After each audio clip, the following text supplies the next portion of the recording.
Good afternoon, everyone. So, here I am to discuss the economics optional question paper.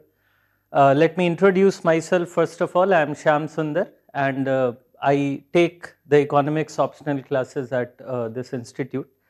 This paper discussion is of paper 1 and this is the examination which happened roughly 5 years ago on 15th January 2022.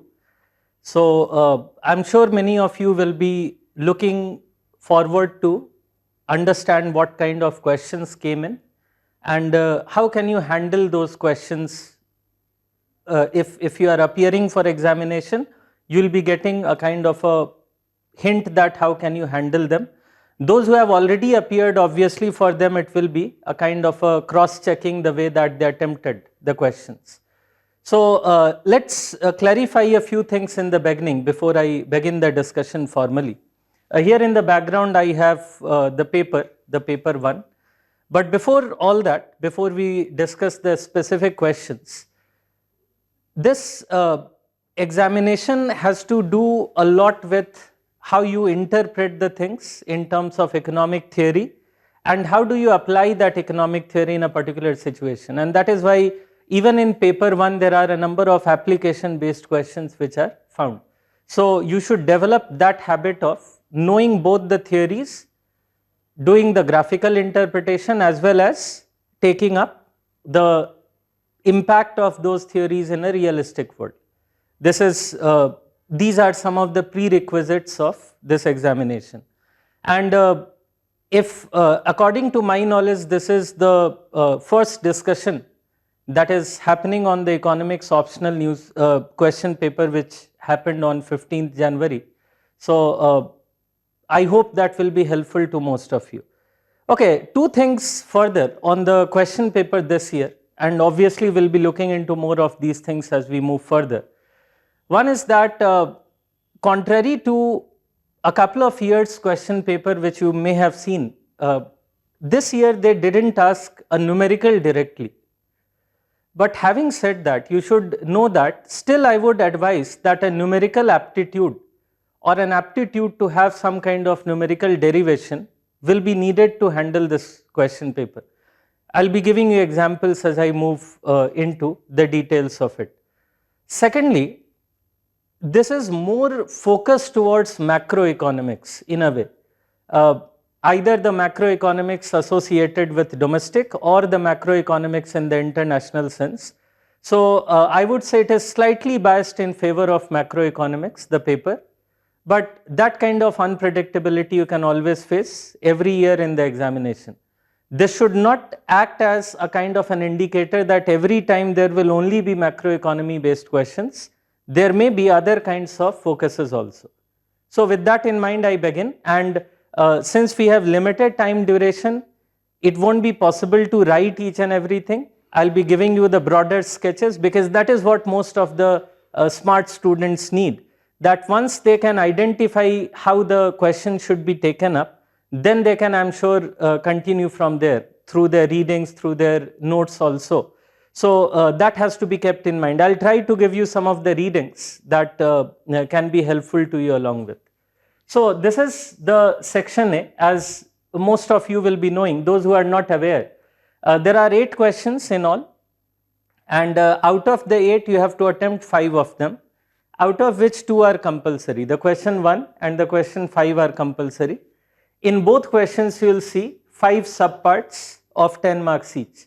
So this question number 1 and later on the question number 5, these are compulsory. Now, how do you approach the question? Actually, it is definitely depending upon your freedom to do that.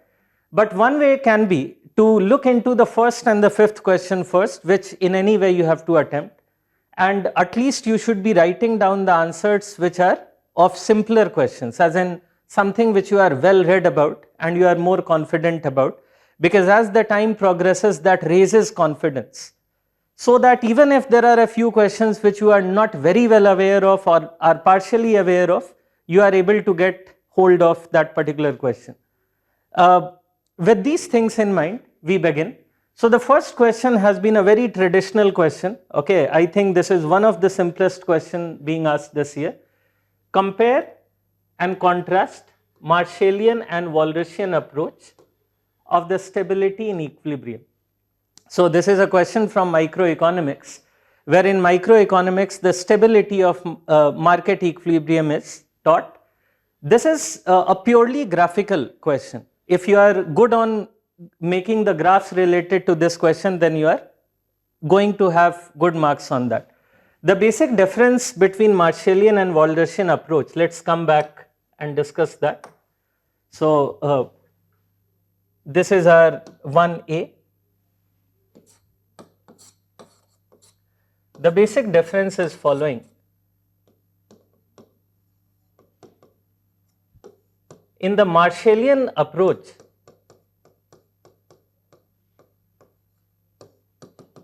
there is quantity adjustment to reach back the equilibrium, the market equilibrium, from some disequilibrium point. Okay, so and what about the Walrasian? The basic difference between them is Walrasian approach is price adjustment.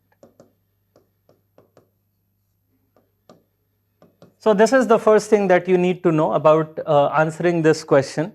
Once you know that, then you can reasonably handle the question. Actually, in this case, you need to draw 6 graphs. I know that is that seems a little difficult given that it is just a 10 marks question. But you can draw these graphs briefly because the graphs are definitely not very complex. So let's talk about what kind of graph you can go for. A graph where the law of demand and law of supply both are being followed. So here we are on quantity and price axis. This is law of demand, law of supply. So when law of demand and supply is followed, they intersect at some point E, which is the equilibrium. Now in stability, what you need to look into is, if we are deviating from here, so this is the equilibrium quantity. In order to check the Marshallian approach, you can take 2 quantities which are away from equilibrium. So if equilibrium is QE, let's take Q1 which is less than QE. I am doing it in detail for one and then the rest you can handle yourself. So in this case, Q1 is less than QE. So what is going to happen when we are at Q1, we are in some kind of a disequilibrium. At Q1 less than QE, the demand price, which you can see here,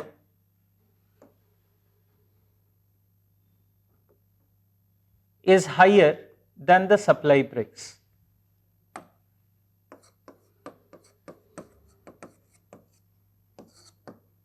And when demand price is higher than the supply price, basically it simply means that there will be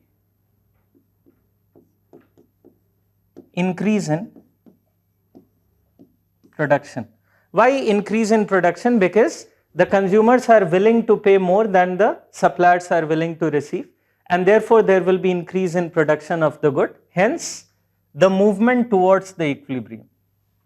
And vice versa when the quantity is higher. When the quantity is higher, like Q2, the supply price is greater than the demand price, hence production will decrease, again a movement towards equilibrium. So we call it a stable equilibrium. This is an example of Marshallian stable equilibrium. For checking Walrasian, what do? We do the similar experiment with respect to prices. So this is the equilibrium price. We can take any price above and any price below. So let's call it, if this is PE, let's call it P1, call it P2. So here P1 is less than PE. So at any such price, P1 less than PE, what you are going to get is the quantity demanded is greater than the quantity supplied.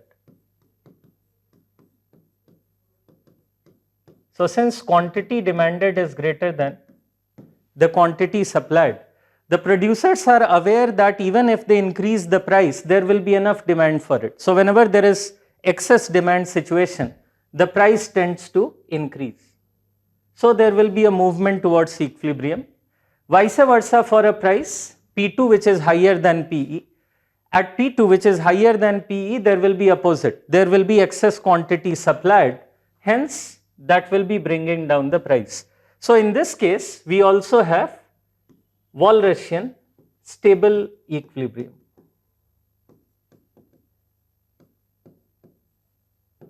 Basically, Marshall and Walras are in agreement when we are talking about the law of demand and law of supply both being followed. In the question you are being asked, compare and contrast. So as in when you compare, you can say that there are certain situations where Marshall and Walras adjustment are same. They are giving the similar kind of a result. Like when both law of demand and supply are followed, both results are giving stable equilibrium. But there are some more cases. For example, the next case can be where we have both law of demand and supply not being followed, as in the opposite. We have a downward sloping supply curve, upward sloping demand curve. Now in that case, I just give you a kind of a hint over here. In that case, if you do the similar,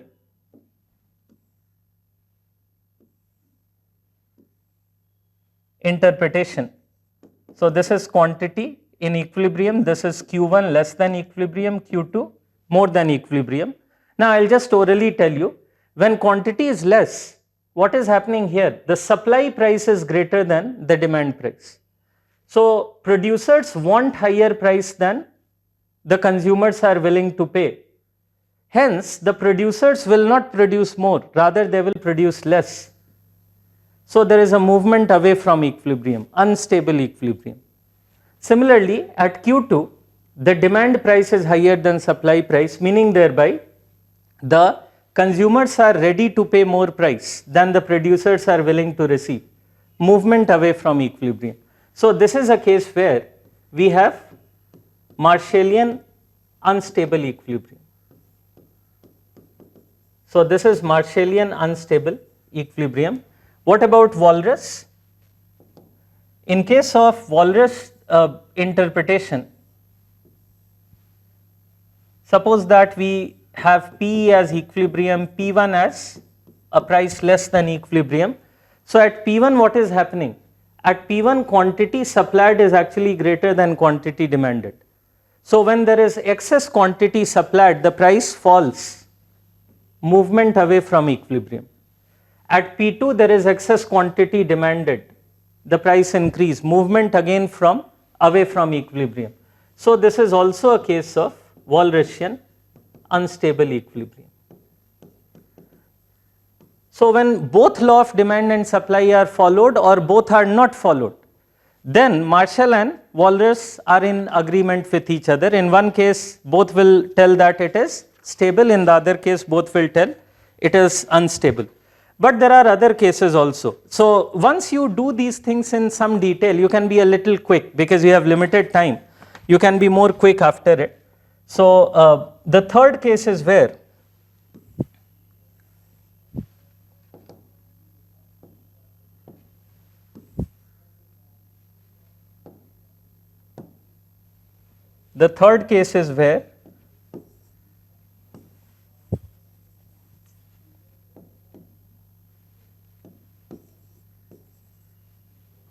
okay, let me do that separately.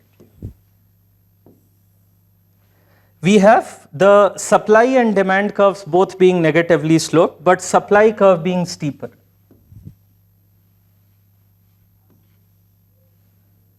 A situation like this, both supply and demand are downward sloping, but supply curve is steeper. Now in this case, you will see that when we are moving away from the equilibrium, quantity you can use the same way to answer the question. If it is Q1, at Q1 you can see that the supply price is greater than the demand price. So when producers are willing to receive more price than the consumers are willing to pay, there will be less production, away from equilibrium, unstable. Similarly, from here also away from equilibrium. So if supply curve is steeper, this is the case where both demand supply negatively sloped and there is steeper supply. In this case, we have Marshallian unstable equilibrium, and we can also check the similar way for the Walrasian equilibrium.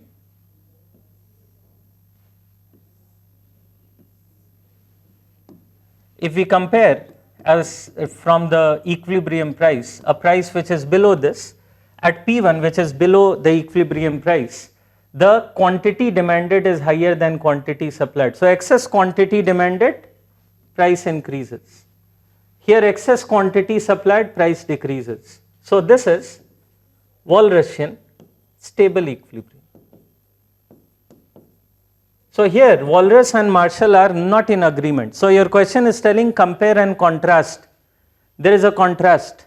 So one more thing you should realize while answering the question, that even if you are aware of what is the logic behind Marshallian Walrasian stability, the words which are being used in the question should be carefully read and used whenever it is needed in the answering question. So whenever there is a contrasting result, write down that these are the contrasting results. It shows that you are being aware of the language of the question paper and you are not just blindly putting down whatever you have read. And then there are three more cases actually.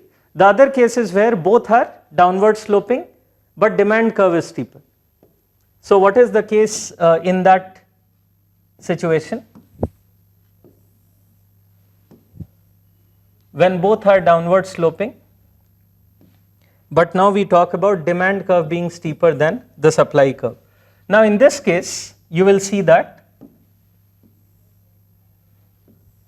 at a quantity lower, the demand price is higher.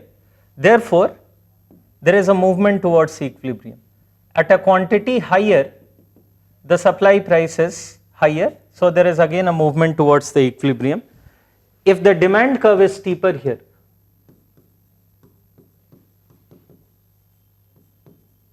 then you can say it is Marshallian stable equilibrium.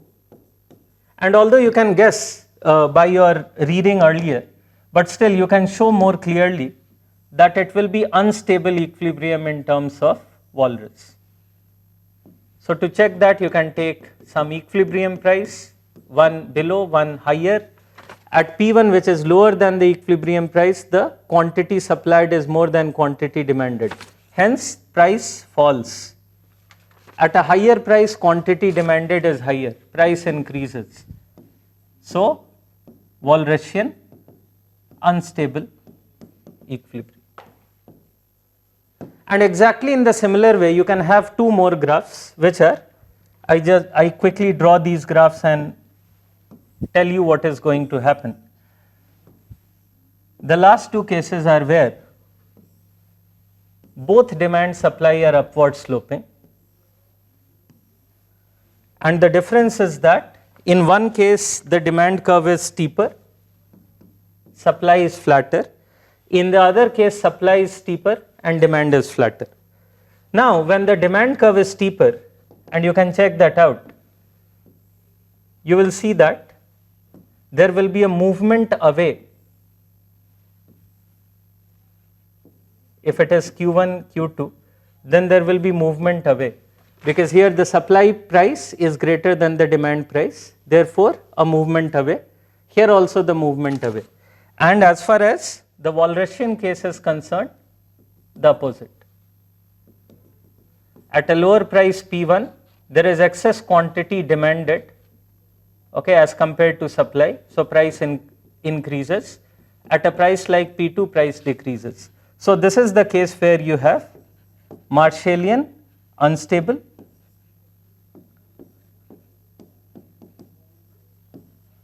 Walrasian stable equilibrium. And I leave now. By this time you can guess also and you can work it out also that it will be Marshallian stable, Walrasian unstable. I know to some of you it will be appearing too long an answer compared to a 10 marker, but we can't do much about it. Unless you show all these cases, you cannot compare and contrast the two types of stability.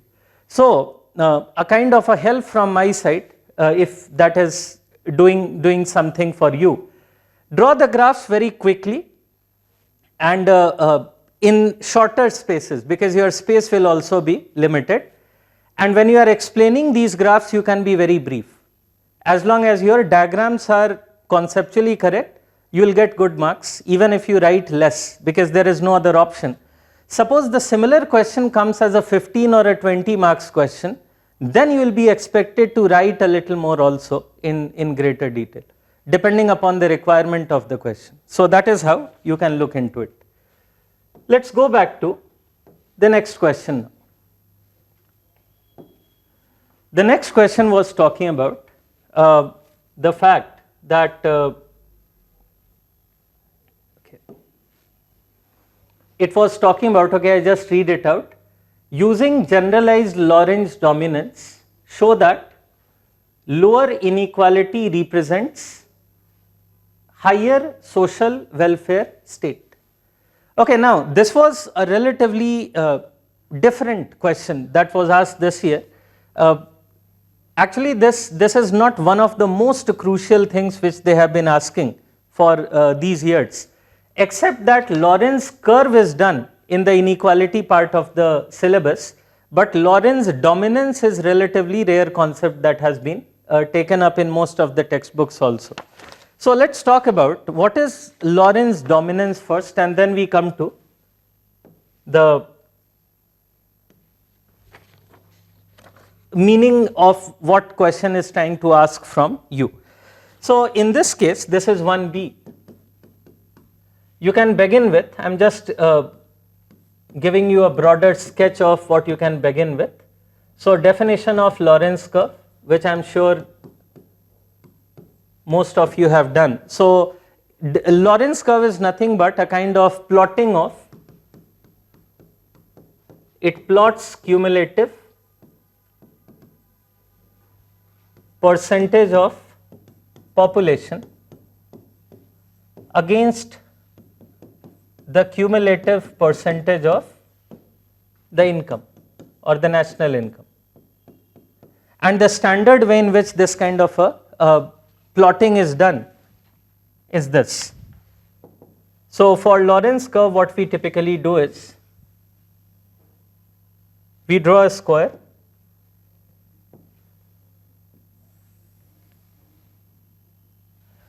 This square represents two axes. This is cumulative percentage of population, starting with the poorest person. So we begin with 0% here and end with 100% here. Similarly, the other axis is cumulative percentage of income, starting from 0% income to 100% income. This line is called the perfect equality line or absolute equality line, which is representing that income distribution when there is perfect equality, when everyone is getting the same income in a society. Rare, but this is taken as a kind of a ideal situation in income inequality or income equality case rather. The Lorenz curve actually looks something like this. It starts from the same point, ends at the same point as the diagonal, but it is going to the right hand side, showing the realistic distribution, as in some arbitrary percentage of population, let's say 20% percentage of population will be earning much less than 20% of income. I am sure this is something which most of the economics students would have done. Lorenz curve is a common part of syllabus, and we interpret it as that farther the Lorenz curve, more is the income inequality. Or in other way, you can also say that if there is a Lorenz curve nearer to this, then we'll say there will be less income inequality or more income equality. Let's call these distributions A and B. Suppose that here A is showing the distribution of income in some society A. You can think of society, country A, both will be okay. Similarly, B is distribution of income in some society B. So it is clear that the society A is facing less income inequality than B. So far so good. This is not very difficult part and most of you would have done. Now what is this Lorenz dominance that is being talked about? First of all, the concept of Lorenz dominance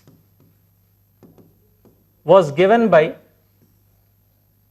an economist called Atkinson. A.B. Atkinson had given this concept in 1970. And Atkinson simply said that the Lorenz curves can be linked to the social welfare. So the Atkinson's claim was that through the concept of generalized Lorenz dominance, let's put it on the other hand. So Atkinson demonstrated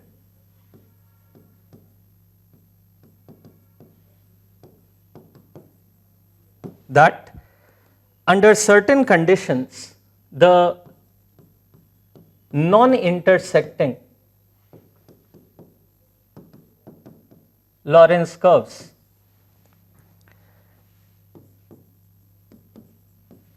can be used to construct a welfare ordering.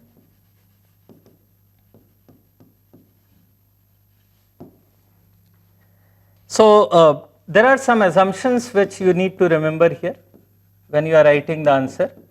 Some of the assumptions or conditions which the dominance took, like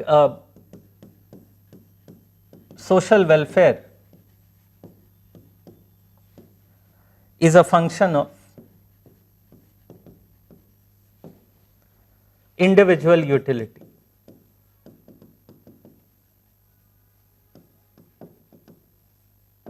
So if individual utility is capital U, social welfare is W.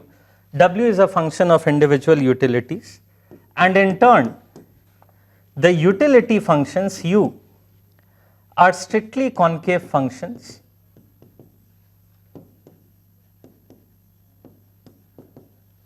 These are strictly concave functions of income.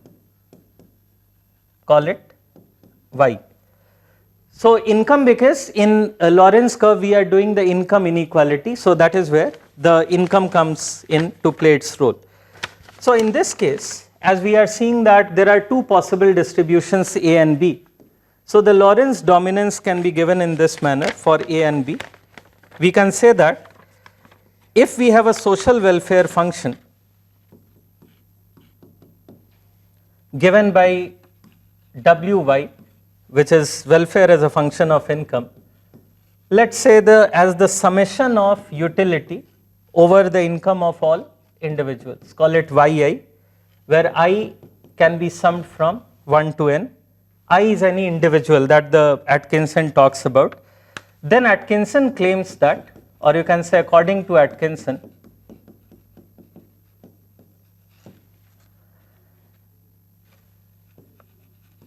Wa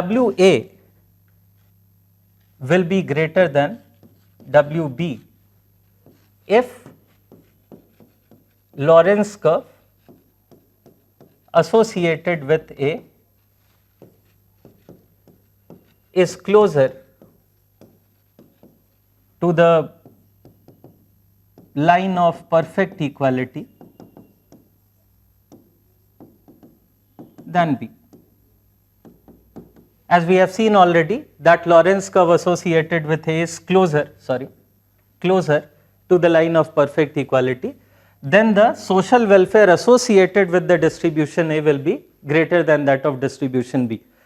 Although this welfare function mathematical form is being given just to explain that by Lorenz, but Lorenz later on, Atkinson later on is also claiming that the Lorenz dominance will be true even for other functional forms. Even if the utility function is not additive but any other functional form, then also this will be true.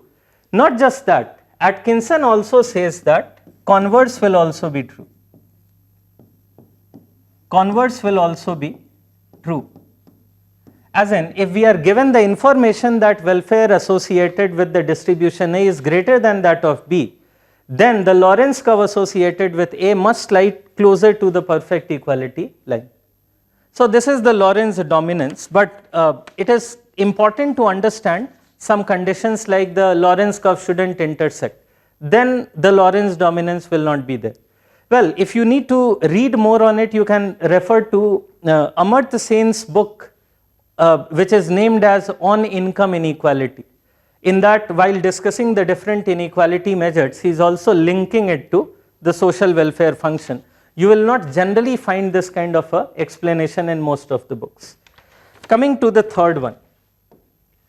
The third question was talking about examine the relationship between business cycles and changes in autonomous expenditure. Well, this is again one of the easier question which I have been asked. The only thing which you need to understand here, 2-3 things. One is that this is a question related to business cycle. So this is where you need to be aware of the business cycle modeling. And the other thing that you need to be aware of is that you should be knowing the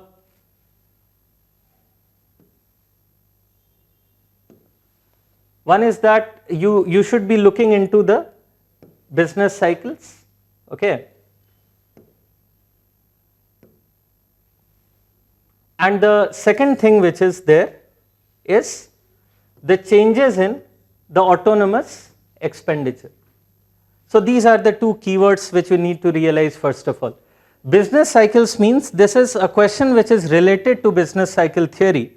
In your macroeconomics, you may have done that the business cycle theory is mainly taken up by the new classical economists like Lucas, and later on another type of new classical economists also took up the works like Lucas. So there are two parts of it, one is due to Lucas and the other is due to the real business cycle theory by the economists like Prescott. You have to be a little careful because you don't need to write each and everything, it's just a 10 marker question. So you need to be very aware of your time limitation. The basic requirement of the question is linking the changes in autonomous expenditure and business cycle. The autonomous expenditure is basically referring to some change in aggregate demand. And in the new classical economists, that change in aggregate demand comes through monetary policy. The new classical economists typically favor monetary policy vis-a-vis the fiscal policy. So what you need to do here is precisely find out that through a monetary policy, when aggregate demand or autonomous expenditure is changing, what will be the impact on business cycles? One, under the theory given by Lucas, which we call the monetary equilibrium business cycle theory, and then by the Prescott and other economists who talked about the real business cycle theory. I am giving you the brief overview of it, the 1C here. So in 1C what you need to do is that you need to look into the two versions of business cycles theory. The first one you can call the monetary equilibrium business cycle theory. This is by Lucas and other new classical economists which were there. So this is the new classical economics theory, NCE theory, and the other one is the real business cycle theory, also given by the new classical economics theorists, but they are typically called the Mark II of the new classical economist. Some of the common names were Prescott. Now the name itself is having some hint. By the term monetary equilibrium business cycle theory, they say that there will be some impact of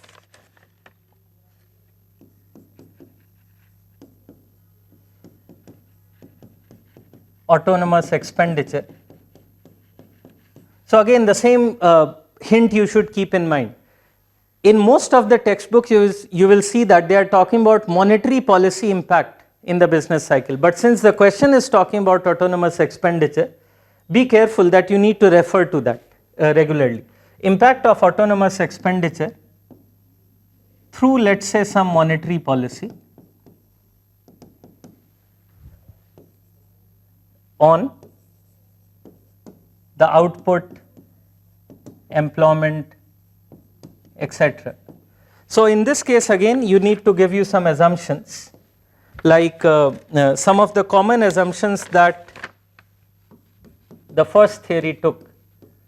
I'm calling it MEBCT, the monetary equilibrium business cycle theory. Some of the assumptions of this are: prices and quantities are determined through competitive equilibrium. Second being rational expectations. So what we call the rational expectation hypothesis, which is one of the most crucial assumptions of the new classical economics. And the third one, which is crucial for business cycle, imperfect information. So despite rational expectation hypothesis, there is imperfect information problem in the agents like the workers, etc. And that is what gives rise to the impact. So what can be shown here is that with autonomous expenditure change, with any change in autonomous expenditure, due to imperfect information assumption mainly, there will be change in output, employment, etc. So which will lead to deviation from their natural level. So in macroeconomics, we also talk a lot about the natural level of output and natural level of employment, etc. So this kind of autonomous expenditure can lead to deviation, hence to business cycle. This deviation is what we are calling the business cycle. Business cycle is nothing but kind of the ups and downs or the deviations in the levels of output, employment, etc. So Lucas says that due to imperfect information we can explain these ups and downs, this fluctuation. But the real business cycle theory differs.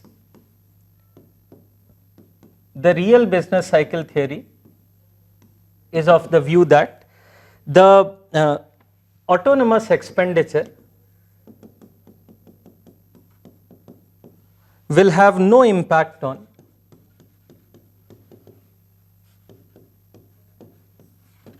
output, employment, etc. as the output, employment, etc. Depend only on real variables, not nominal. So that is how it is different. Real variables here means what? Real variables may include variables like technology. So when there is a change in technology, that may impact the business cycles, or the raw material prices, etc. So you can read more on this from a book called Modern Macroeconomics by Snowden, which is a very well renowned reading on this. So that is one good reading which you will be finding. on this part of discussion if you wish to read more on this.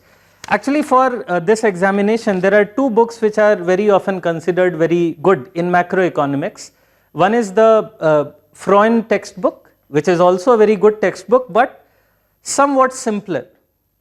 At least compared to the questions this year they have asked on macroeconomics, Freund may not be enough, although it will be helpful but not enough.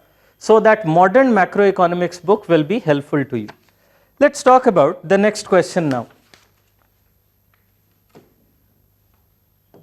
which was on, okay, so this is the last one of the compulsory. Fine, we are going to manage our time now better. The question said slope of the IAS schedule, okay, the slope of the IAS schedule will become steeper if the government reduces the rate of proportional tax, but will not change at all if the government reduces the level of a lump sum tax. True or false? Explain. I would say this is a very good question in the sense that it is actually testing the understanding of the basic macroeconomics from the students, like the curve of IAS or the derivation of the curve of IAS. I was telling you in the beginning of the session that mathematics is not being asked directly, but they will be needed. I feel that this question will be answered if you are good at mathematics, like deriving the IAS schedule, or you are aware of the terms like how do we get the slope of it. Completely without using mathematics, it is difficult to answer this question.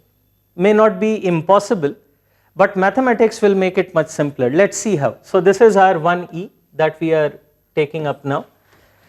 In this case, I think I missed out on 1D. Let's take up that first, then I'll be coming to that.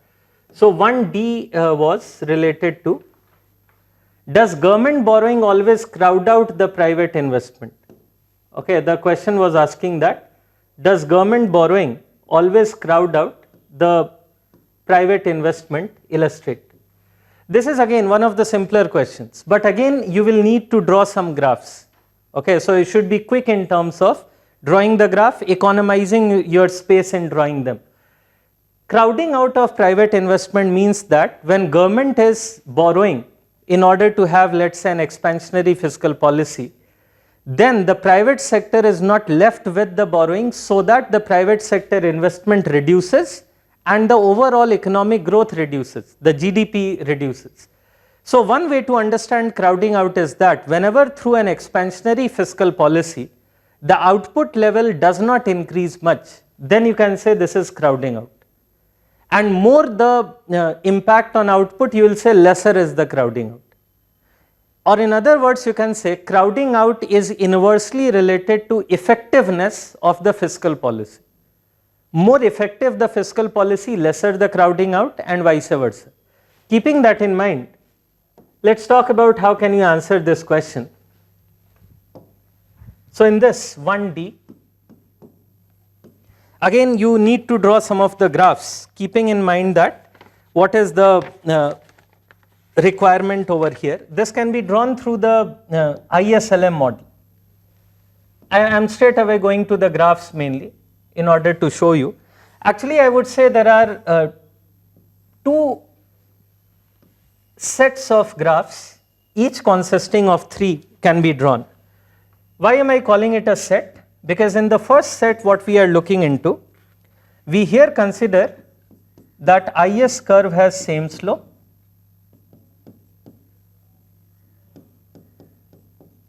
okay, while LM slopes or LM curve slopes can be different.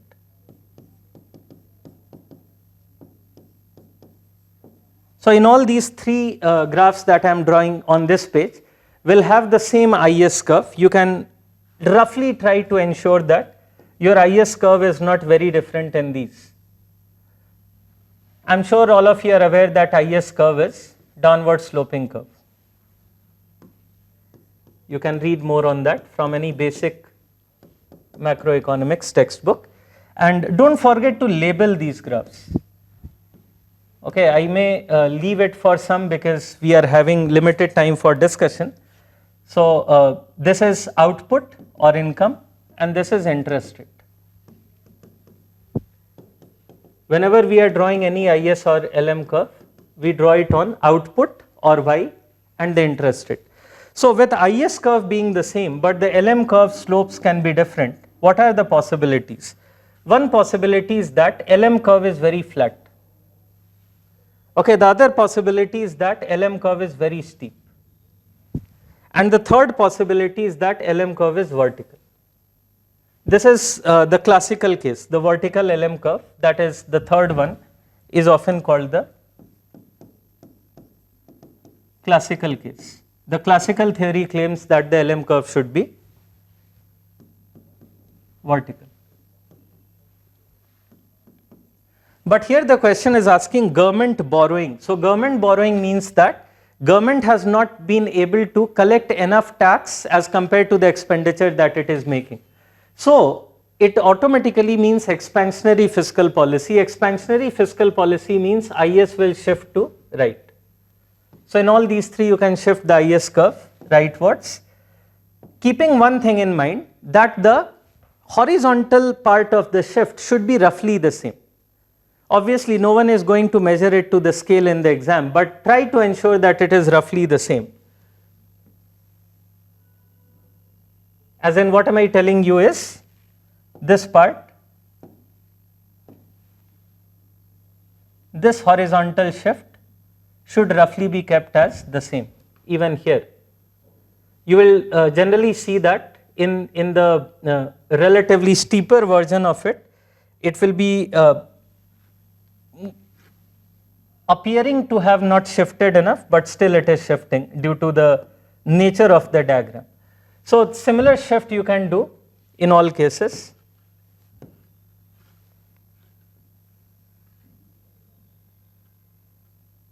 I am not caring much about the exact version, but you should be doing that. In all these cases, there is a rightward shift, which is the expansionary fiscal policy. Now you will see that in all these cases, what is the impact on output? That is the trick. That is one way to understand it.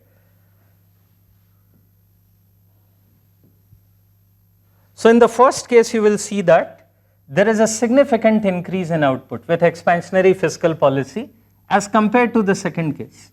For the same IS shift, there is less impact here. So this is a case where we have less crowding out.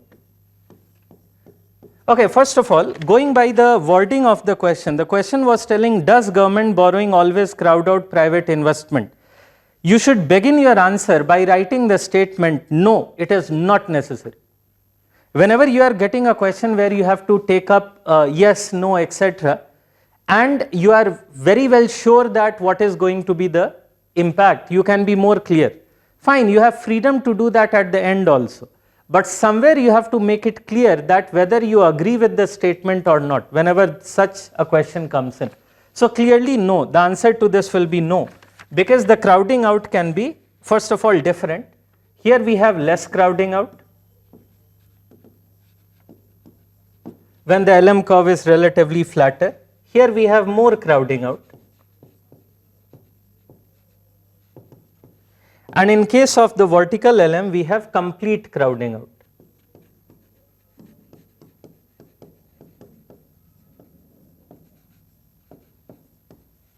Okay. Can there be zero crowding out also? Yes, it can be. We are coming to that. That is why the answer is no. There can be zero crowding out also. So the other set of graph which you can draw here, again including 3,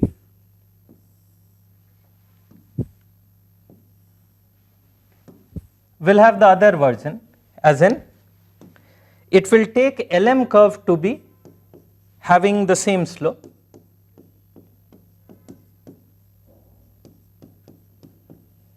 but IS curve can have different slopes. So with this in mind, draw the LM curve such that all are appearing almost symmetric to each other. Your LM curve has got the same slope over here. LM curve is always positively sloping, upward sloping curve. But now the IS curve slopes are different. One possibility is that IS is very steep. The other possibility is that IAS is very flat, and the third possibility is that IAS is vertical. So these three types are talking about three types of IAS. Let's call it IAS not, because we are going to shift it. With government borrowing, IAS curve is going to shift right. Now when you are shifting, you need to be more careful about this distance actually, because due to the different slope of the IAS curve, it may appear a little confusing sometimes to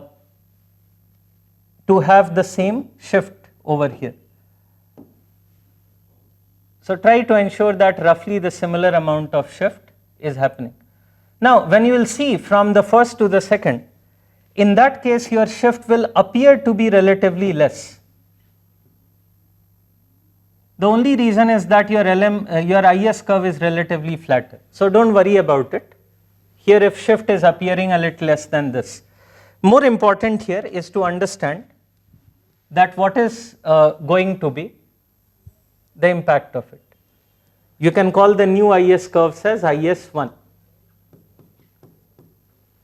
After the shift, the IAS curves can be called the IAS 1. And then again look into the impact on output. So you'll see that in the first case, when the IAS curve is very steep, the output has increased by a greater amount than the second case. So here in the first case, we have less crowding out.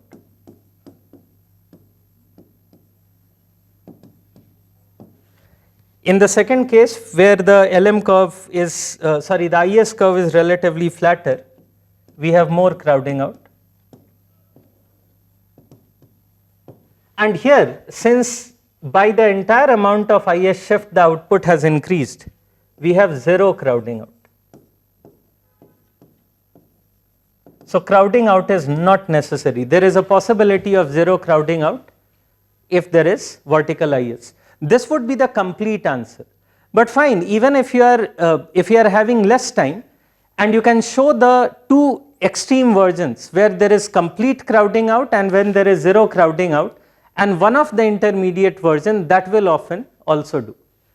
This is not a difficult question at all. This is something which has been a common part of the discussion. Okay, now let's come to that question which I was discussing earlier. I go back again quickly. The slope of the IAS schedule. Okay, the slope of the IAS schedule will be steeper if the government reduces the rate of proportional tax, but will not change if the government reduces the level of lump sum tax. As I told you, the best way to handle such a question is in the mathematical form, like this.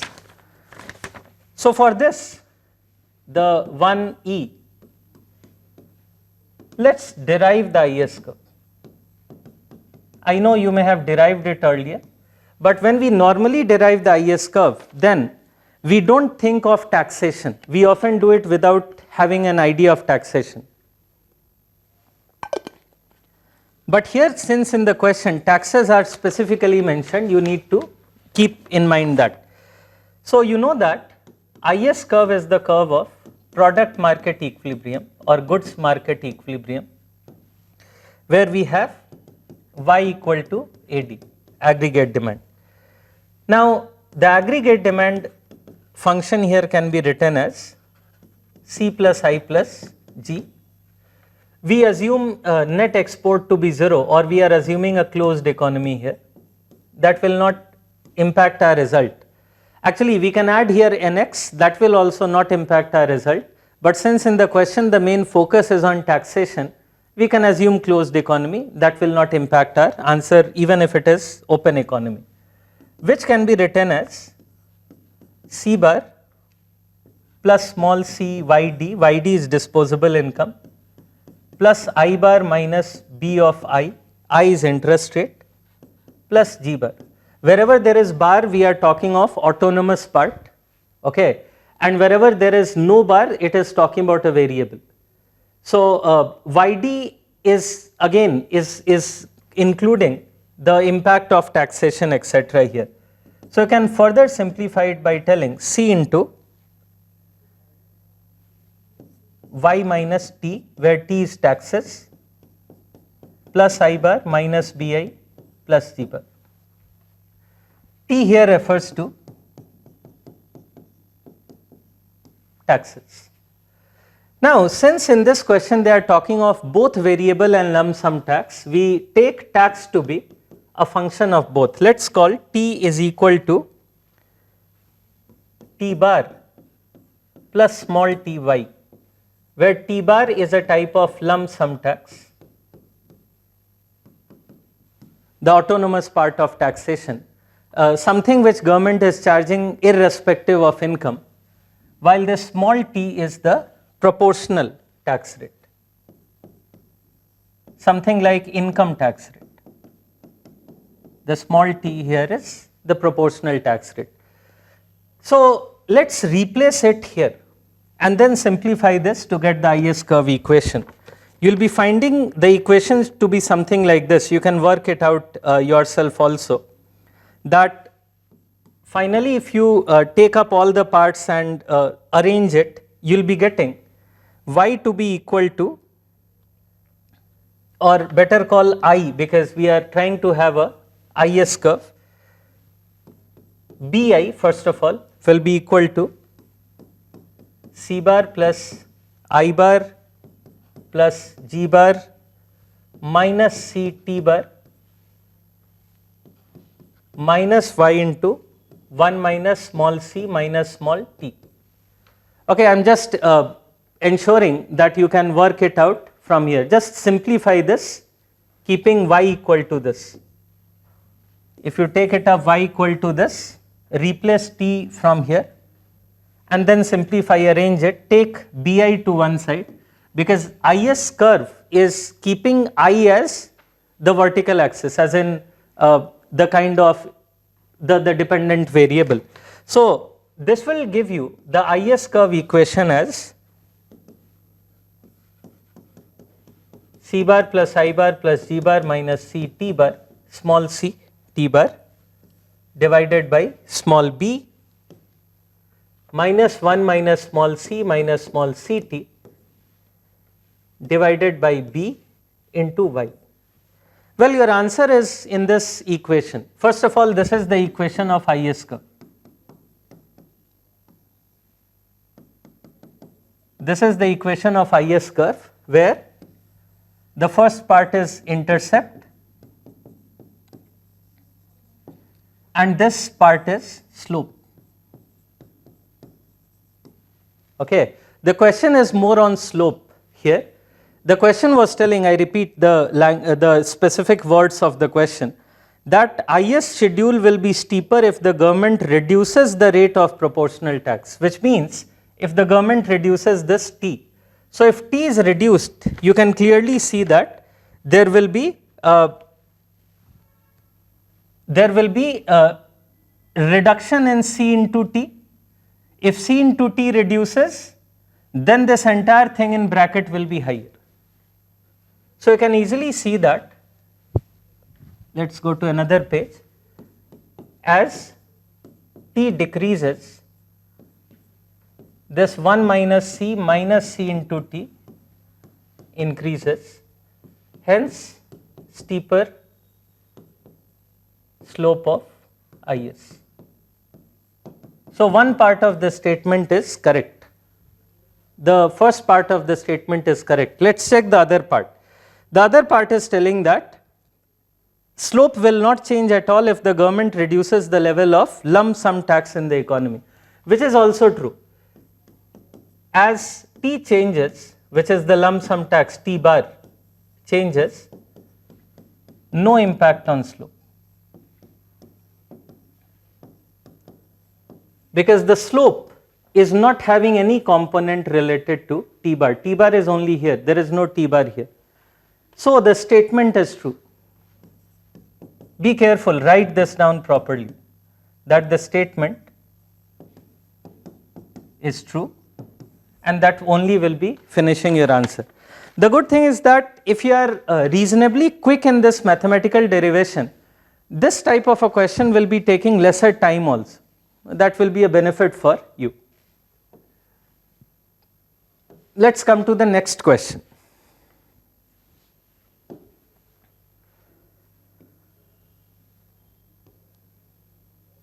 Okay, I'm going in more detail of compulsory because all of you must have attempted it. By the way, I'm trying to do that for all of them.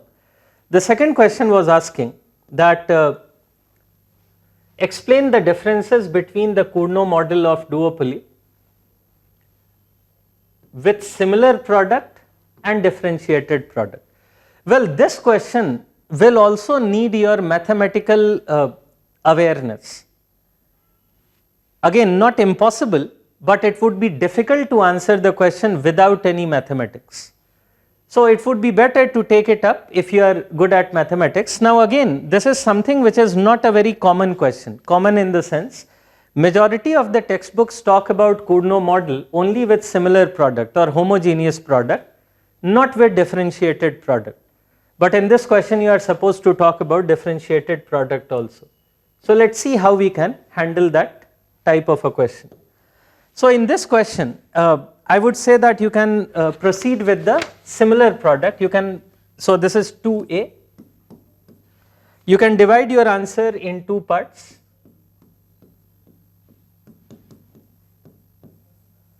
One will be Courno model with similar or homogeneous product. If the product is similar or homogeneous, then if one duopolist changes its production, the other duopolist will also change exactly in the similar way. As in, there will not be a differentiated impact, which will be the situation in the second case. So you can put mathematically this kind of a situation as this. Let's say both the firms in this form, in this duopoly, both the firms, the two firms are facing the inverse demand curve given by, let's say, P equal to A minus B into Q, where Q is equal to Q1 plus Q2.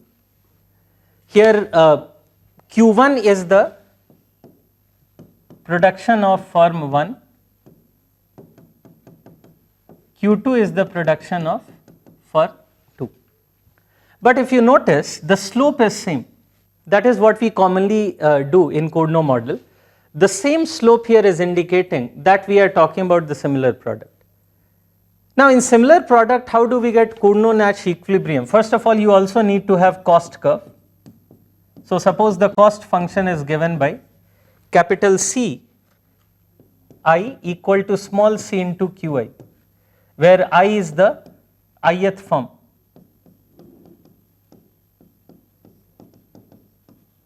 Just to keep the cost curve simple, we are assuming same marginal cost, constant marginal cost in this case, because this is not the main part that you need to go into.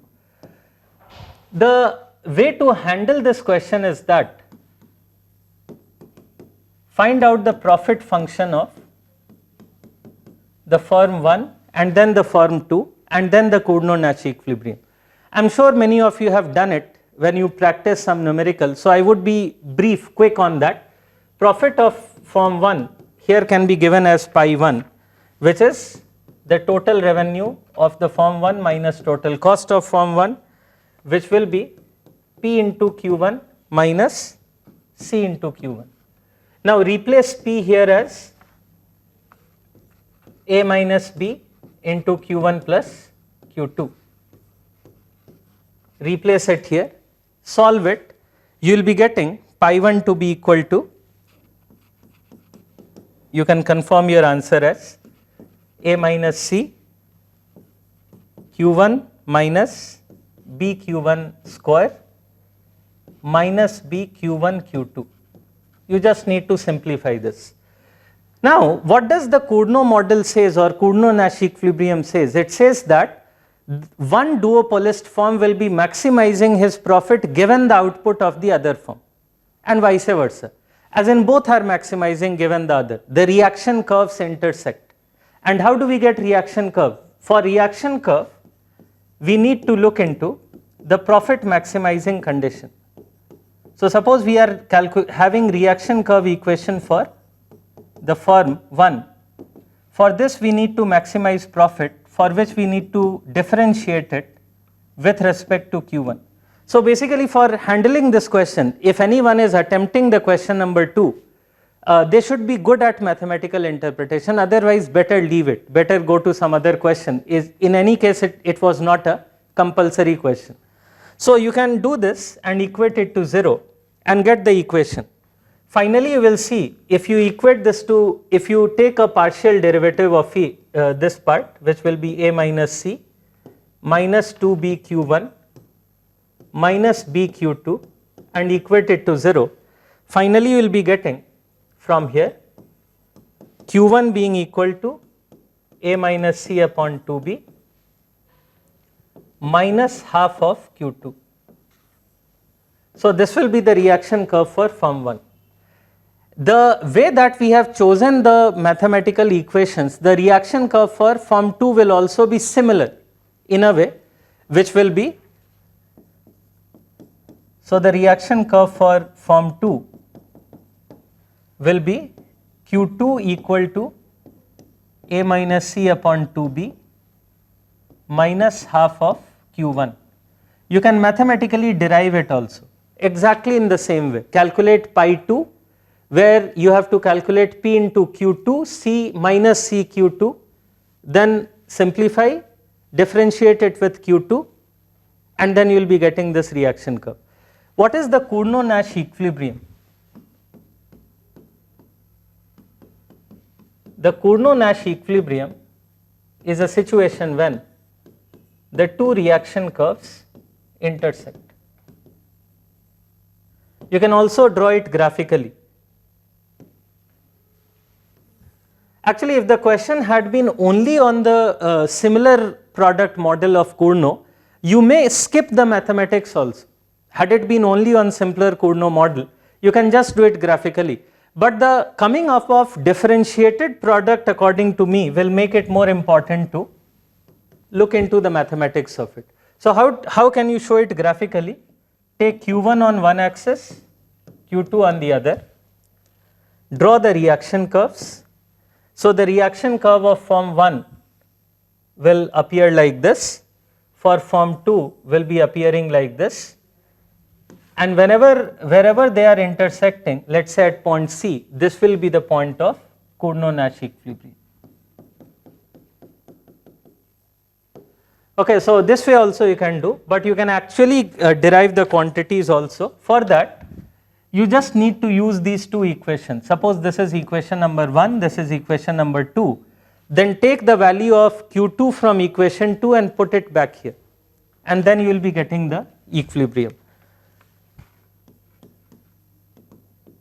So put value from equation 2, value of Q2 basically from equation 2 into the equation 1. That is all that you need to do here to get the Courno-Nash equilibrium. In that case, you will see that Q1 will come out to be A minus C upon 2B minus half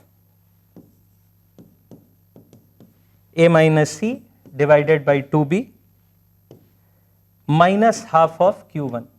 We have just replaced Q2 over here. Take Q1 on this side. So finally you will be getting, if you simplify in a couple of steps, 3 upon 4 Q1 is equal to A minus C upon 4B. So 4 gets cancelled out. This means in equilibrium, Q1 star will be equal to A minus C upon 3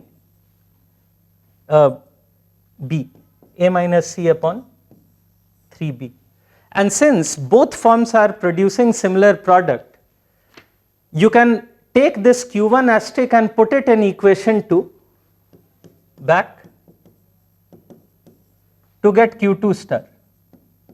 You can confirm, if you take this Q1 star and put it, star we are doing because this is the equilibrium quantity. If you put in 2 and get the Q2 star, that will also be coming out to be A minus C upon 3B.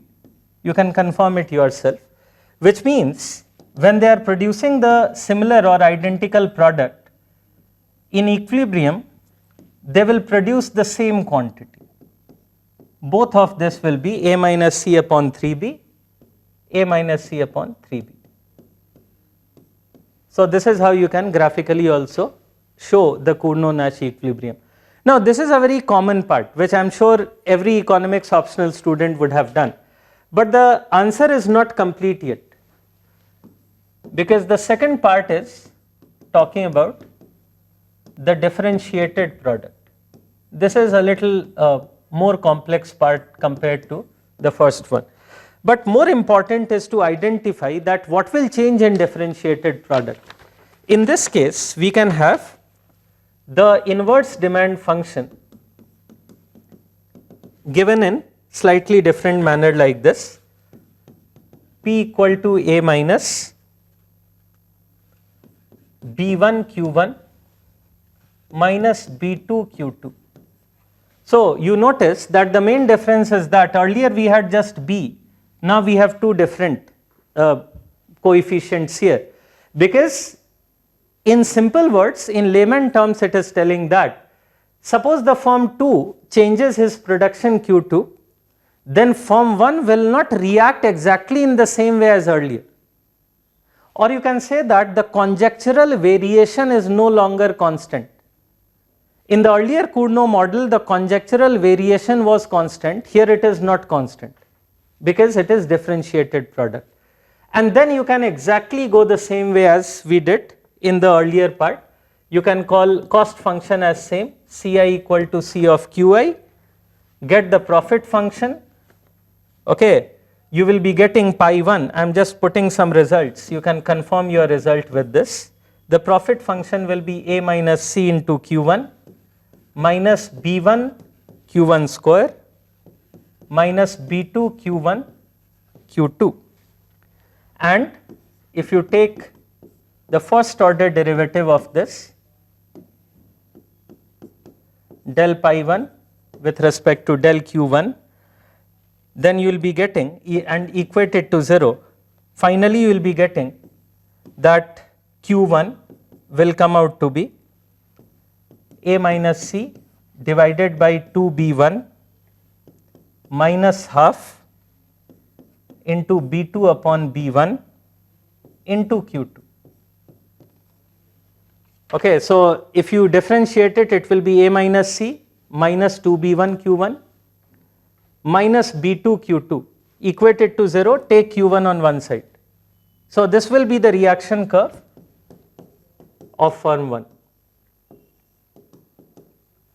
I hope you can notice that now the nature of reaction curve is different. It is slightly more complex because the slopes are not same. Similarly, you can also get the reaction curve for the firm 2, which will come out to be Q2 exactly in a similar way. A minus C divided by 2B2 minus half into B1 upon B2 into Q1. This will be the reaction function of or reaction curve of firm 2. To get it, you need to first calculate pi 2. Okay, steps are calculate pi 2. The second step is that for maximum pi 2, calculate del pi 2 del Q2, equate it to 0, and then take Q2 on one side. So you will be getting this. In fact, that will be a good exercise for you if you are interested in handling such a question. Okay, now the equilibrium will be having similar condition as earlier. In the Courno-Nash equilibrium, you can again put Q2 from the equation which we derived here. Let's call it equation number 4, and this one as equation number, fine, let's call it 3 because we have used 1 and 2 earlier. So these are 3 and 4. So put Q2 from equation 4 into 3, and that will give you first of all Q1 star. So in that case you will find out, okay, let me do some of the calculations for you. you will see that Q1 will be equal to A minus C divided by 2B1 minus half into B2 upon B1,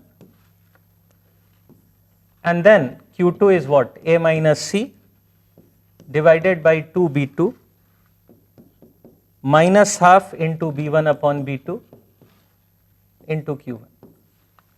So finally you will be getting, if you solve this part, Q1 start will come out to be A minus C upon 3B1.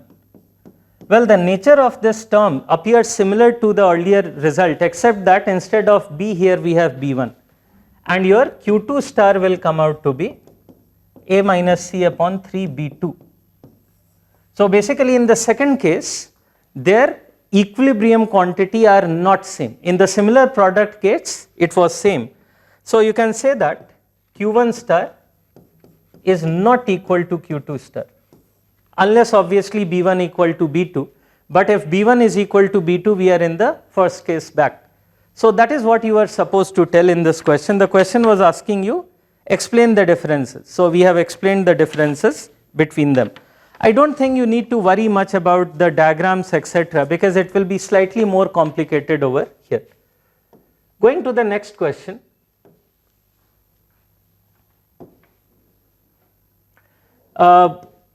This was again a very common question which has been there.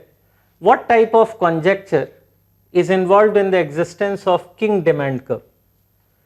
This is a 5 marker. You have to be careful whenever there are two parts of the question and the marks are written separately, because your coverage should be done accordingly. So you should be very brief on this.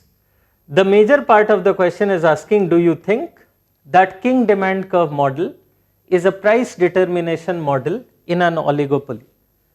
Okay, so what type of conjecture is being involved in the existence of King demand curve? Well, the basic conjecture here is, so this was your 2B.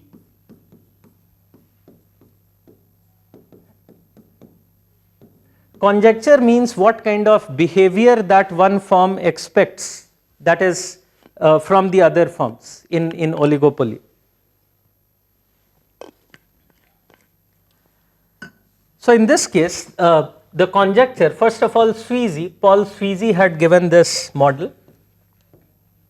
So in the Sweezy's King demand model,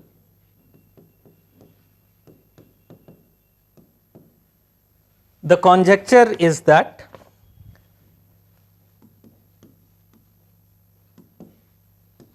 when the firm reduces price, the other firms producing the similar price follow, similar product follow.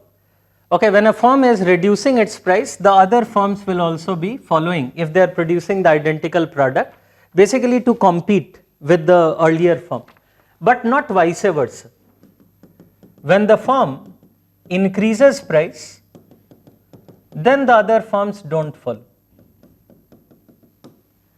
Okay, because it is not profitable for them to increase price. Rather, by not increasing price, they can attract the consumers which are losing out from the earlier firm. This is the conjecture. Now, why does this conjecture, what is the importance of the conjecture?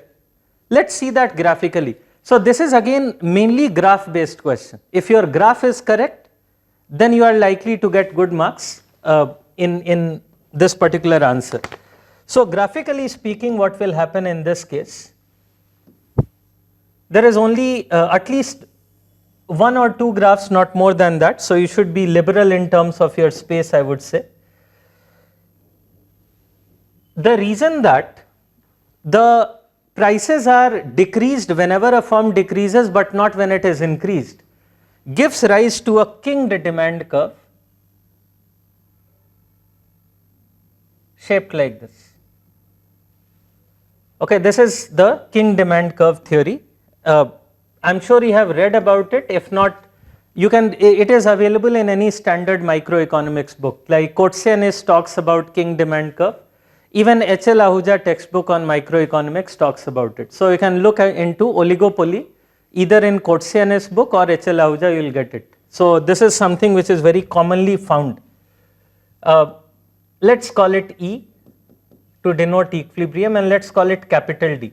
Well, why are we using small and capital D over here is because we consider this part to be a part of their perceived demand curve, and this capital D to be the proportional demand curve. I am drawing it in, I am drawing this part in some similar manner because, sorry, in perforated manner, because this is not actually realized. What is realized is only this, the King demand curve. And then if you draw the marginal revenue curve, the marginal revenue curve will appear something like this. Before marginal revenue, you need to kind of roughly get an idea that what will be the quantity in equilibrium. Don't draw it, but get the rough idea. Say XE is in equilibrium. The marginal revenue curve, you can draw by bringing it to the same vertical level as here, but then there will be a break and then it will go this way. This is the marginal revenue curve in the King demand curve. I am sure anyone who has done it earlier would have known this.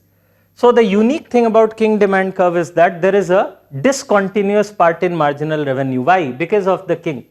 And why the kink? Because of the conjecture that if prices are reduced, then every firm would reduce, so demand curve will be relatively steeper. But when they increase, no one will. So demand curve will become relatively flatter.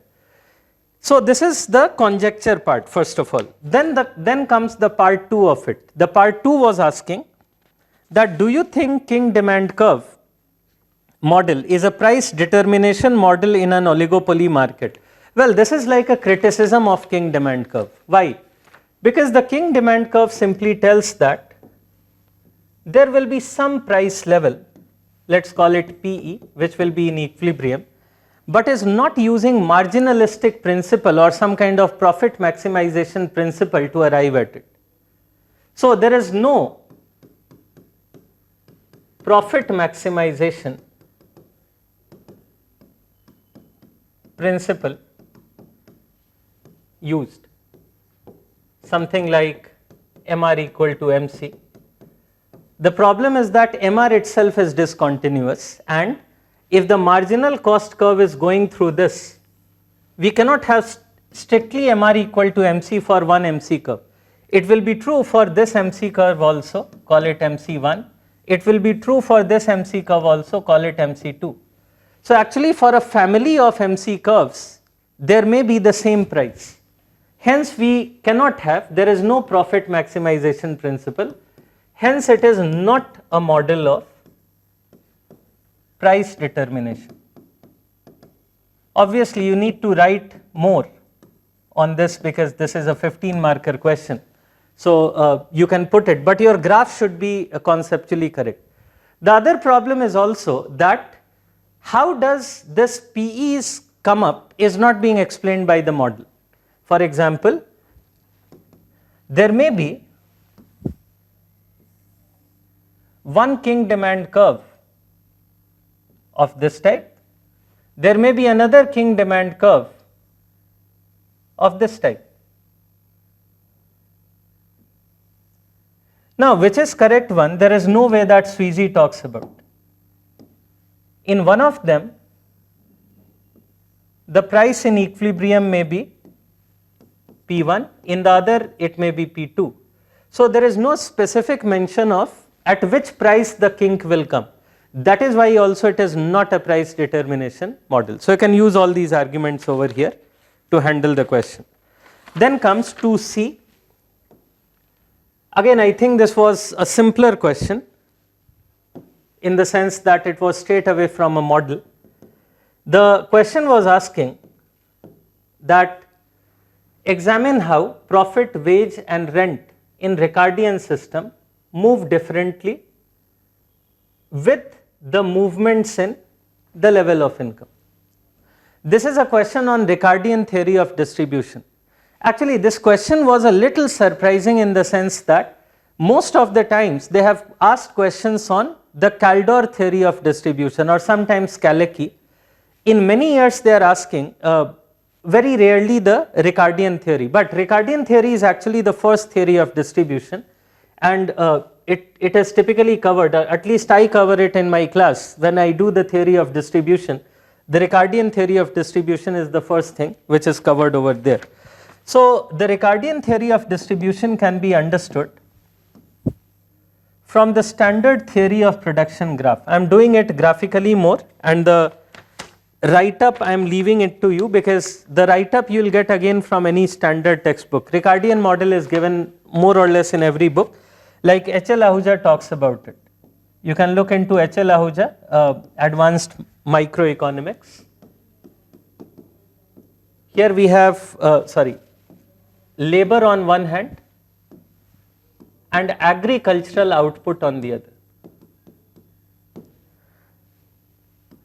Don't forget to mention the assumptions of the Ricardian model.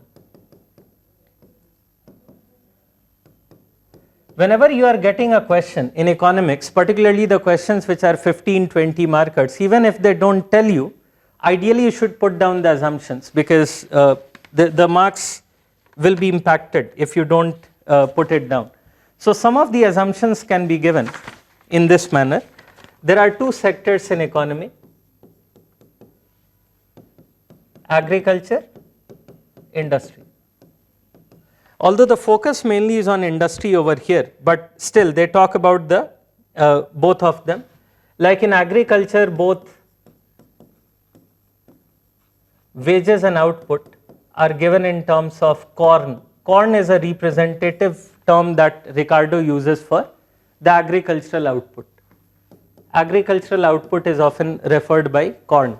Similarly, there are the industrial assumption.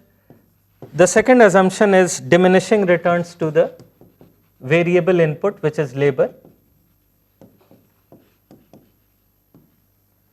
The diminishing returns to the variable input.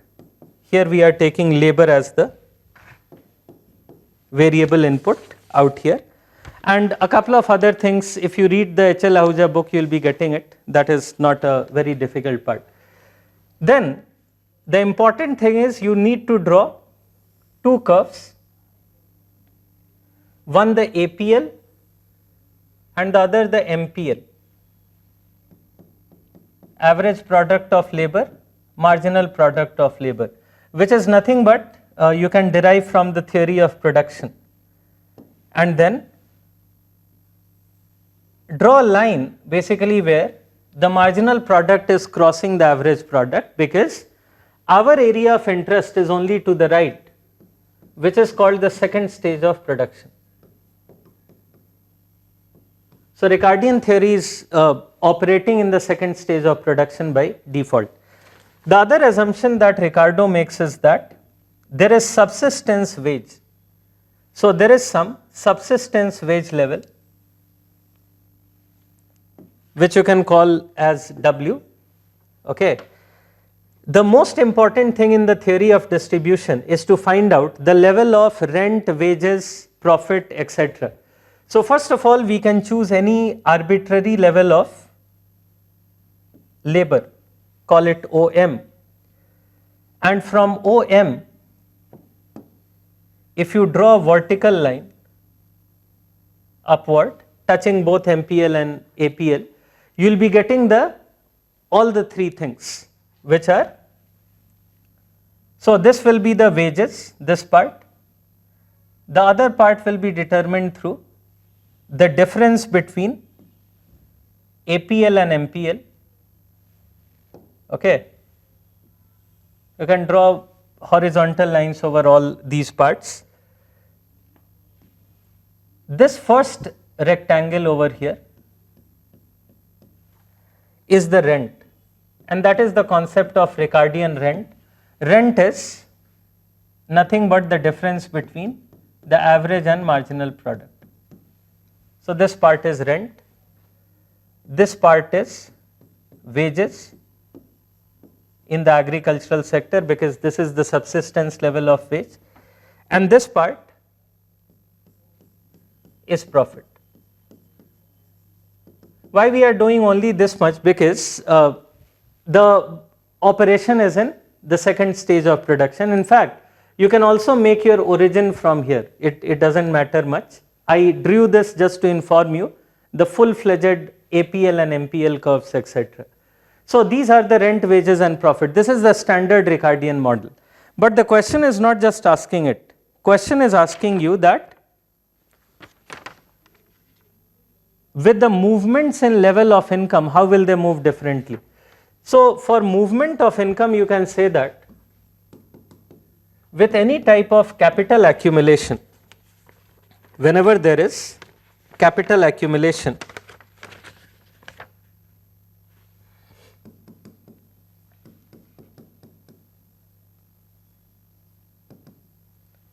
there will be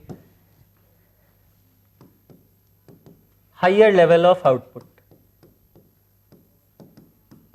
And higher the level of output, this is what the question is actually asking. With the higher level of output or income, what is going to happen? With the higher level of income or output, more labor will be needed for production. So in the same figure, you can go back and take any arbitrary point to the right of M, ensuring that it is before this, call it N. And then do the same thing as earlier, draw a straight line till it reaches this part, and then look into again what are the shades. For example, now this part will be, which I am shading here out,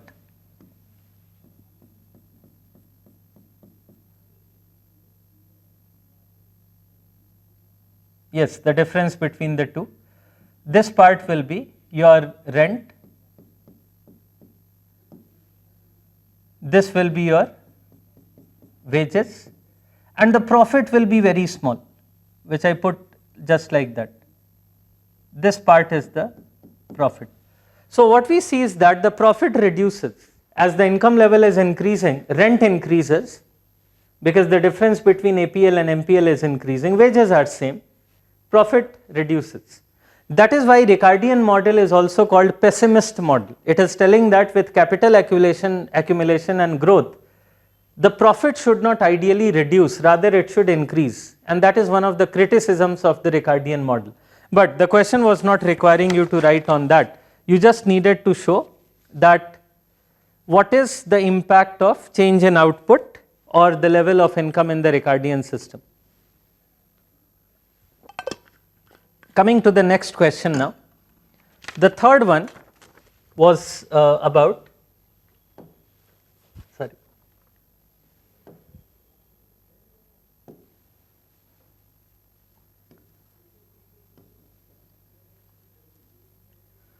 The question number 3 talked about show that differences underlying the expectations lead to differences in Keynesian and classical aggregate supply curve. So the question is basically telling you that how expectations are playing the role in Keynesian and classical aggregate supply curve. The question is again not difficult at all, because expectations are very often talked about in the classical and the Keynesian supply curve, except that it's a little time taking question in terms of answering, even if simpler, so you can decide upon that. I will quickly tell you what are the main things which you need to include here. In the classical aggregate supply curve, you need to understand there is assumption of a complete wage price flexibility, which means that agents like labor are able to perfectly expect the change in P and accordingly demand different real wage. So classical model thinks that workers are very good in terms of expectation. They immediately expect whatever changes in price is coming, and hence the real wages are are changing accordingly. That is why the classical aggregate supply curve is vertical. I am sure while doing the basic macroeconomics, you have done that. In classical theory, when we take y on one axis, price on the other axis, the aggregate supply is vertical. This you can call the classical IAS curve. Okay, more detail you can fill in. For example, you can draw a couple of more graphs that how do we get it. You can talk about the downward sloping labor demand, upward sloping labor supply, their intersection bringing the equilibrium employment. Through that, the output level will be same, say y1, hence vertical. Those people who want to read more on it can read Freund textbook. The Macroeconomics by Richard T. Freund does classical model in their initial chapters very well, so we'll be getting that. The other part is Keynesian. Actually, when we use the word Keynesian, that is a little confusing because in Keynesian, within Keynesian there are multiple schools, at least two. One we call the orthodox Keynesians, in the sense that the original theory which was given, orthodox or original you can say. Now, since the Keynesian orthodox or original theory was given during the Great Depression, Keynes assumed that there is an assumption here that due to higher unemployment,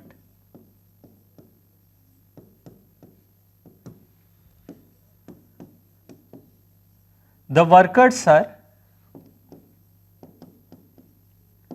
willing to work even if real wages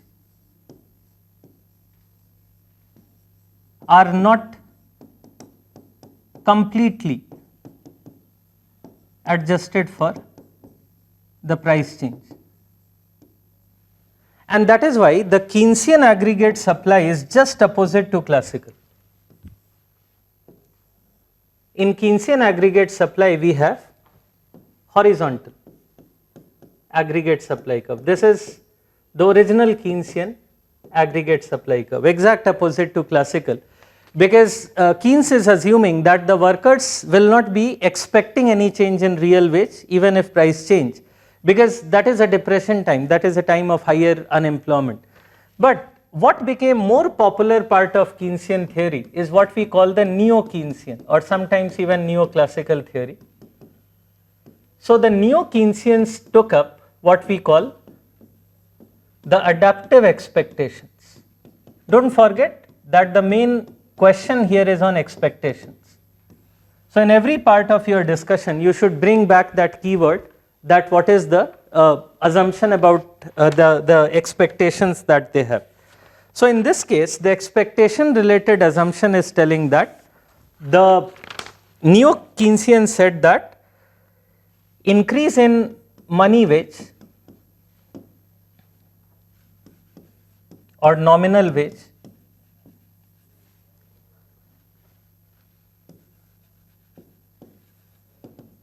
for a given level of expected price level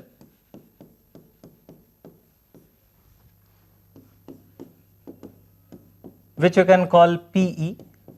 PE is for expected price level, will increase labor supply. Okay, and also they assumed that this expected price level will be fixed in short run.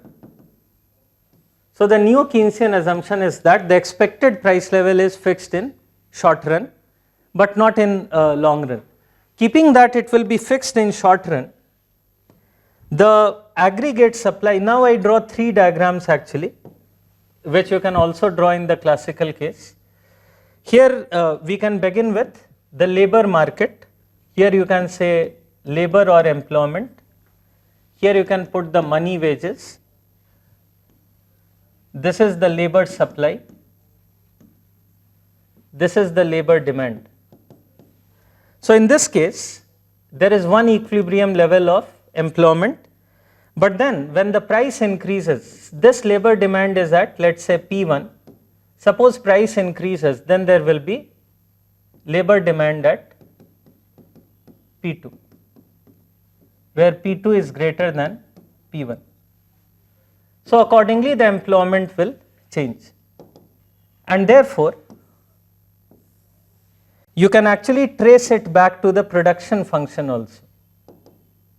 This is how the common diagrams are drawn when you link the labor market to the goods market. Here we have labor on the x-axis, but on the y-axis we have output. So here the output, the employment has increased, let's say from N1 to N2. N2 and N1 are employment. Hence the output also increases from Y1 to Y2. So what we are finding is that as the price increased, the equilibrium output also increased. So how will aggregate supply look like? The aggregate supply will look like a positively sloping curve. Okay, one thing which you can write in labor supply, this is at some expected price PE. In short run, this expected price is not changing. Therefore, when the actual price increases, the labor supply is same, it's not changing. So with the same labor supply, labor demand changes, employment increases, output increases. The aggregate supply is positively sloping. So this is the neo-Keynesian aggregate supply, which you can put on 2 prices, say P1, P2, Y1 and Y2. So this is somewhere in between the original classicals and the original Keynes. Okay, I know this is again a question which required good piece of writing work, but then it was simpler question in terms of requirement of the material here. Then comes our next question.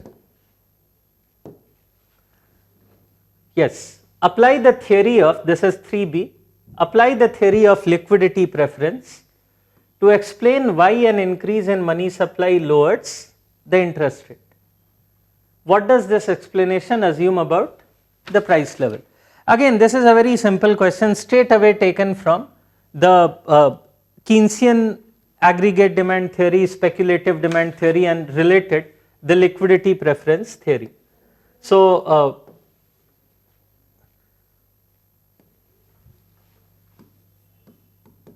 in this part B of 3, you can quickly talk about what is liquidity preference theory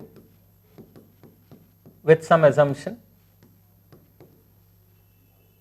Can be seen in any standard macroeconomic book. Again, Freund can be seen for it. For all the simpler standard part of macroeconomics, Richard Freund book can be used. For certain more typical issues which are not very commonly talked about, the modern macroeconomics book by Snowden may be more crucial for you. Even if when I take up my class, I try to incorporate both of them, the simpler part, the complex part, both of them together. So liquidity preference theory is nothing but the Keynesian theory of money demand, where Keynes talks about 3 motives: the transaction motive, the precautionary motive, and the speculative motive. The main focus is on speculative motive, and under the speculative motive, we say that the speculative demand is inversely related to the bond interest rate. This is the main speculative demand related argument. And then you can actually answer the question straight away. The question was reading that, explain why an increase in money supply lowers the interest rate. Well, Graphically you can show it this way. In Keynesian theory, the money supply is vertical at some level, call it m bar divided by p bar. M bar is money supply, p bar is the price level, and the money demand is downward sloping. Going by the speculative demand inverse relationship, you can put it as a linear or as a non-linear curve, it hardly matters. So this is your money demand, this is the money supply. Vertical money supply just means that central bank decides it exogenously. It is an exogenous manner that the money supply is decided. The question was asking that why an increase in MS lowers interest rate. So increase in MS means what? Rightward shift in the money supply curve. Increase in money supply means the rightward shift. So just shift the curve right, and then you will see that the equilibrium level has shifted, say from E1 to E2, and in the new equilibrium the interest rate has fallen from an earlier level I1 to a new level I2.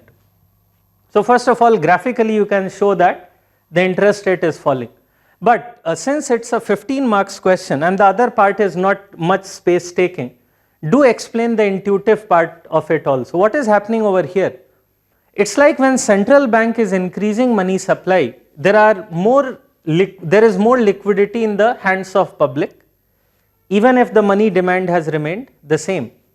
Therefore, the issuers of bonds, those who are issuing bonds, they think that people will buy bond even if they get lower interest rate. So since we have too much of liquidity with us, we will buy bond even if we get a little lower interest rate. If we had limited liquidity, we would have bought bond only when we get higher interest rate. So that is the intuitive explanation. And the other thing was that, what was the assumption about price level? Well, that there is nothing much to talk about. The price level is assumed to be constant.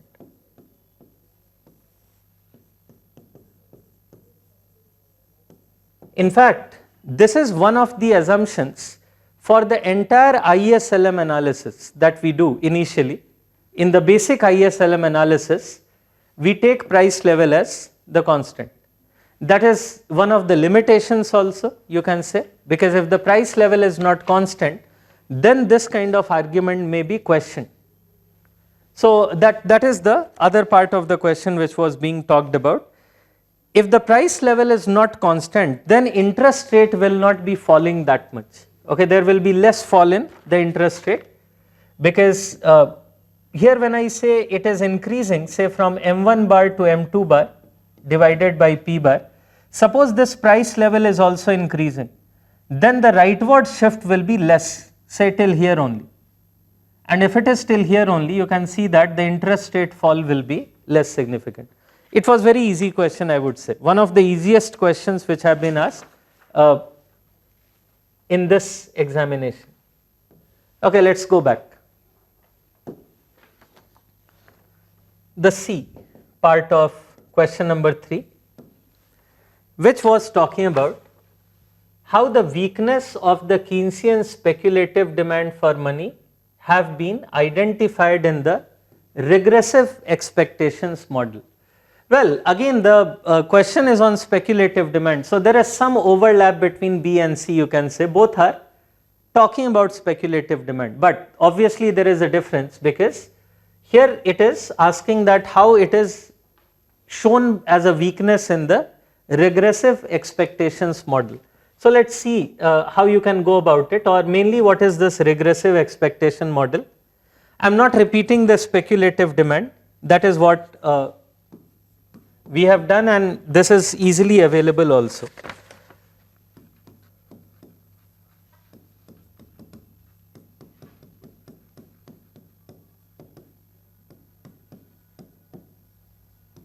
The regressive expectations model tells that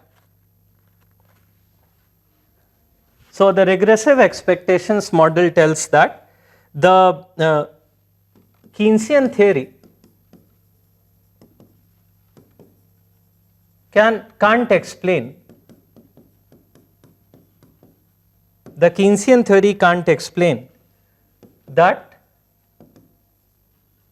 why will the persons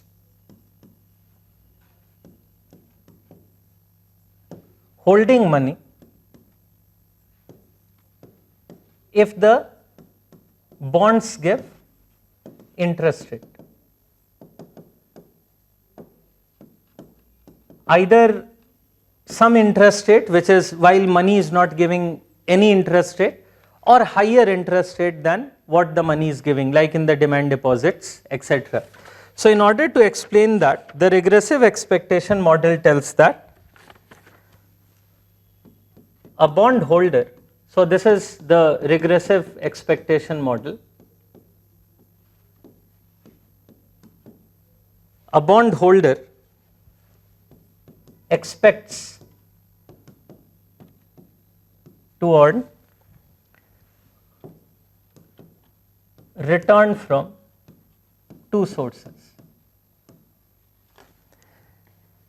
One is the bond yield, where bond yield will itself be dependent upon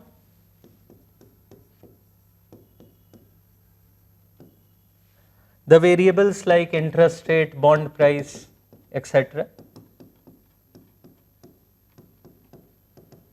And the other is the potential capital gain.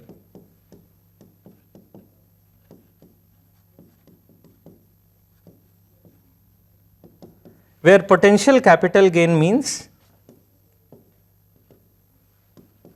gains through expected increase in,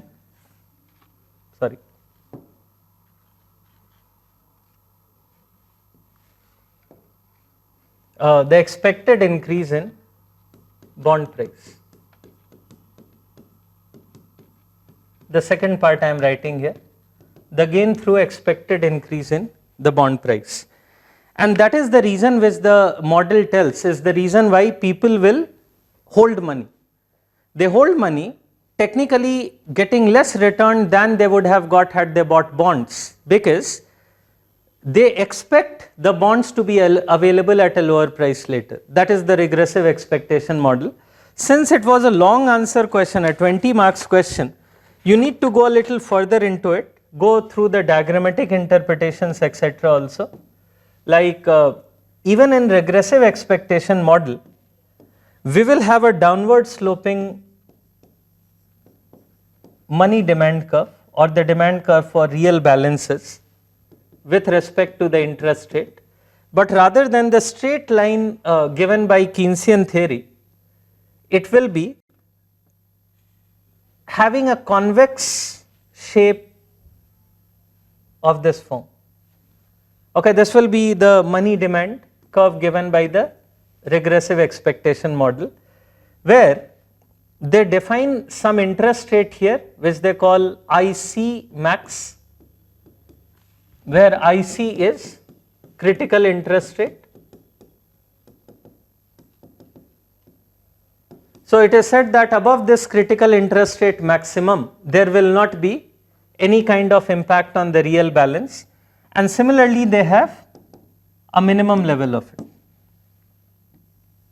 where this curve is becoming very vertical. This is IC min. So this is also what you can do, and definitely this is one area which is not very unique. You will get enough material on this part. Coming to the next question now, which talked about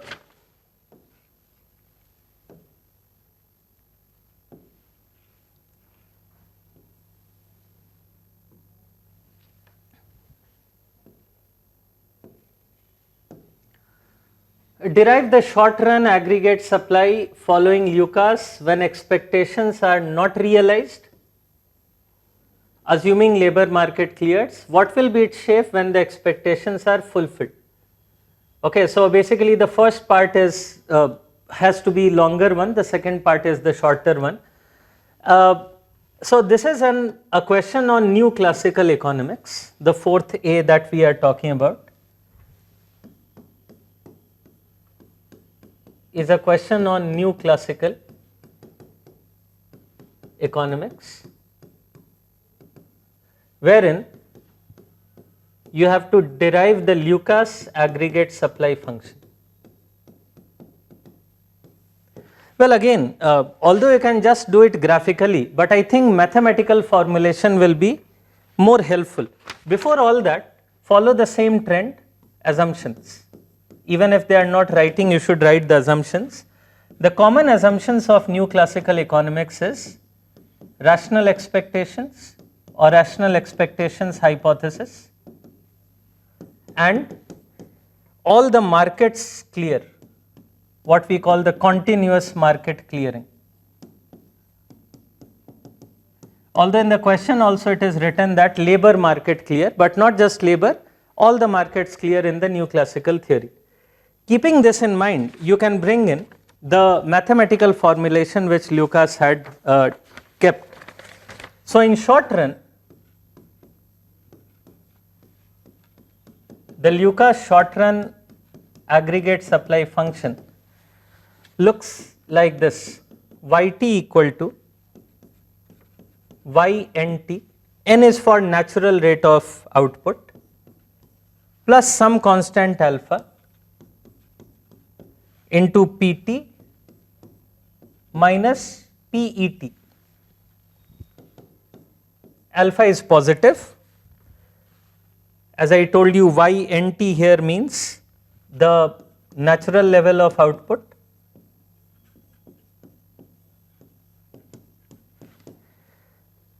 PT is actual price level.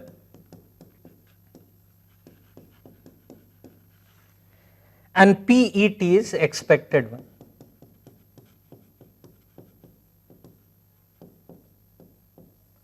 Now you can also write PET something in the way that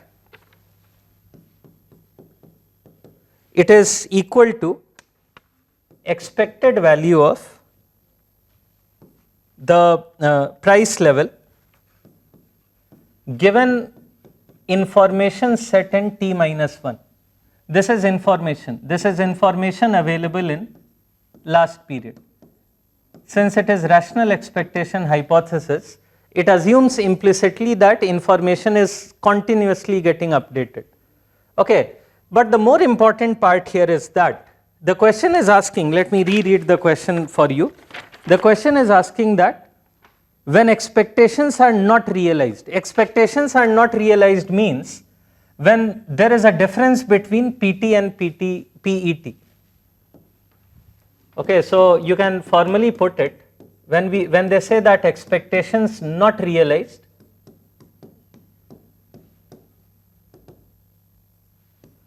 it means that the actual price is not the expected price.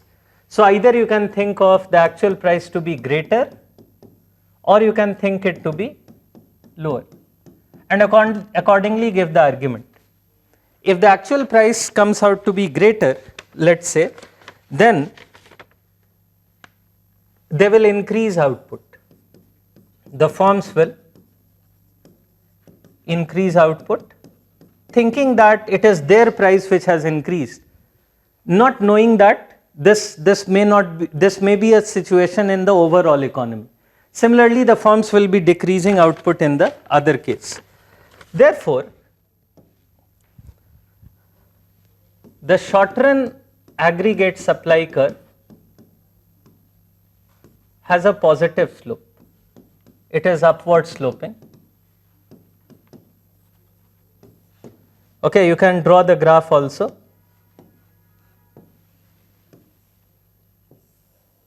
Label it properly. Output, price, this is what we talk about in any aggregate supply. This is how your short run aggregate supply curve be looking like. Call it SRAS, short run aggregate supply. And then the second part, which is the smaller part, is talking about if expectations are realized, then what? So if expectations are realized, it simply means that PT and PET is same. Okay, the actual and the expected price level is the same, which would mean that the YT will be equal to same as natural level. So let's say this is our natural level of output, YNT. Then aggregate supply will be what? Vertical. In that case, we'll have the vertical aggregate supply at the natural rate. This is likely to happen in long run. So we call it long run aggregate supply. So these are the two aggregate supplies that you can draw in order to, that is what the question was asking, that derive the aggregate supply. Well, coming to the next question, actually this is also one of the very simpler questions, so I won't go in much detail because this is clearly available in any standard book. The question was asking, describe the high powered theory of money supply in brief, state the assumptions made in this construction. So this is, as I told you, one of the easiest questions which have been asked this year. Straight away, there is nothing being twisted around in the language of the question also. So in the H theory of money supply, this is your 4B.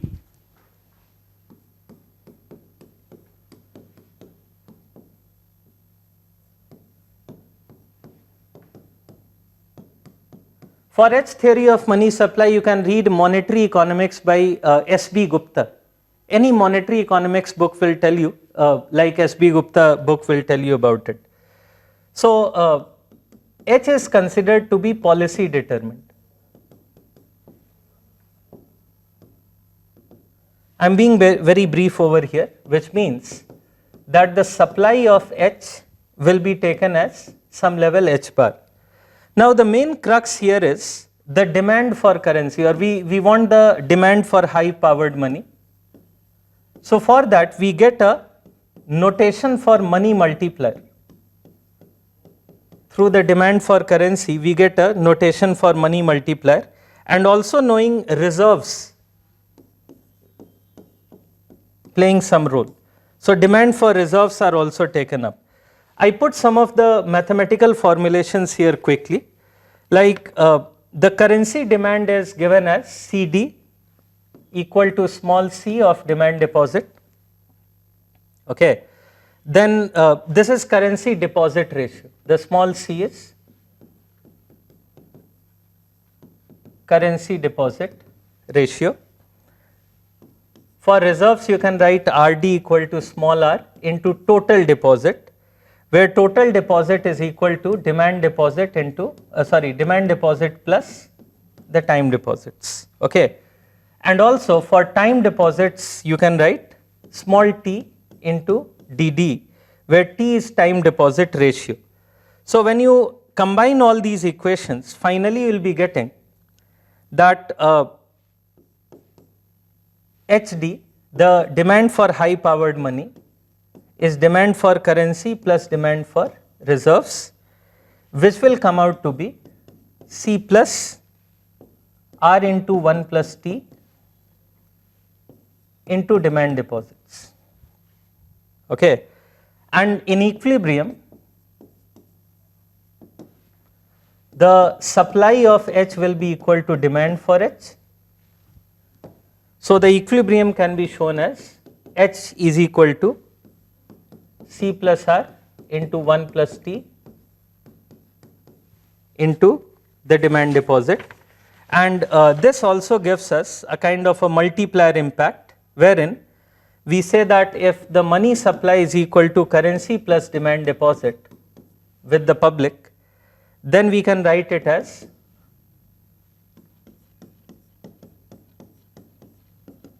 one plus C into the demand deposit. Demand deposit we can get from here to be equal to 1 plus C divided by C plus R into 1 plus T into DD. this in bracket is called money multiplier. That is why H theory of money supply is also called the money multiplier theory. The intuitive explanation of this is that the money supply created is in multiplied amount of the demand deposit. Okay, something which is even needed for the GS part of this examination, the UPSC. So even GS student typically do the intuition behind it, but in optional you have to do the formal H theory of money supply. Well, you can also see the graph related to it in HL Ahuja. So that is something which is readily available. Okay, let's come to the next question.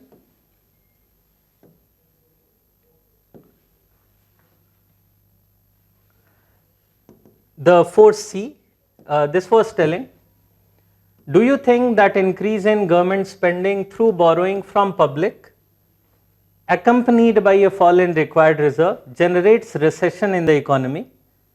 Illustrate your answer basically in two parts, in a closed economy with fixed exchange rate and in an open economy with fixed exchange rate. This is what the question was talking about. Okay, so I'll come back to it and tell you what exactly needs to be written over here. This was a somewhat tricky question, I would say. This is not one of the easiest questions for sure, but I think many of the students will be able to attempt this if they know what is being talked about. After all, what they need to relate it to. They need to relate it to the policy mix, which is more taken up in international economics part, but here you have both international economy and the closed economy.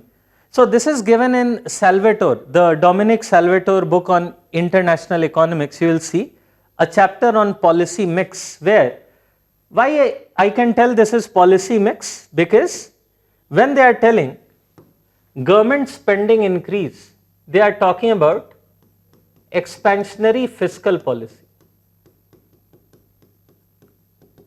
And when they talk about fall in required reserves ratio, they are talking about expansionary monetary policy.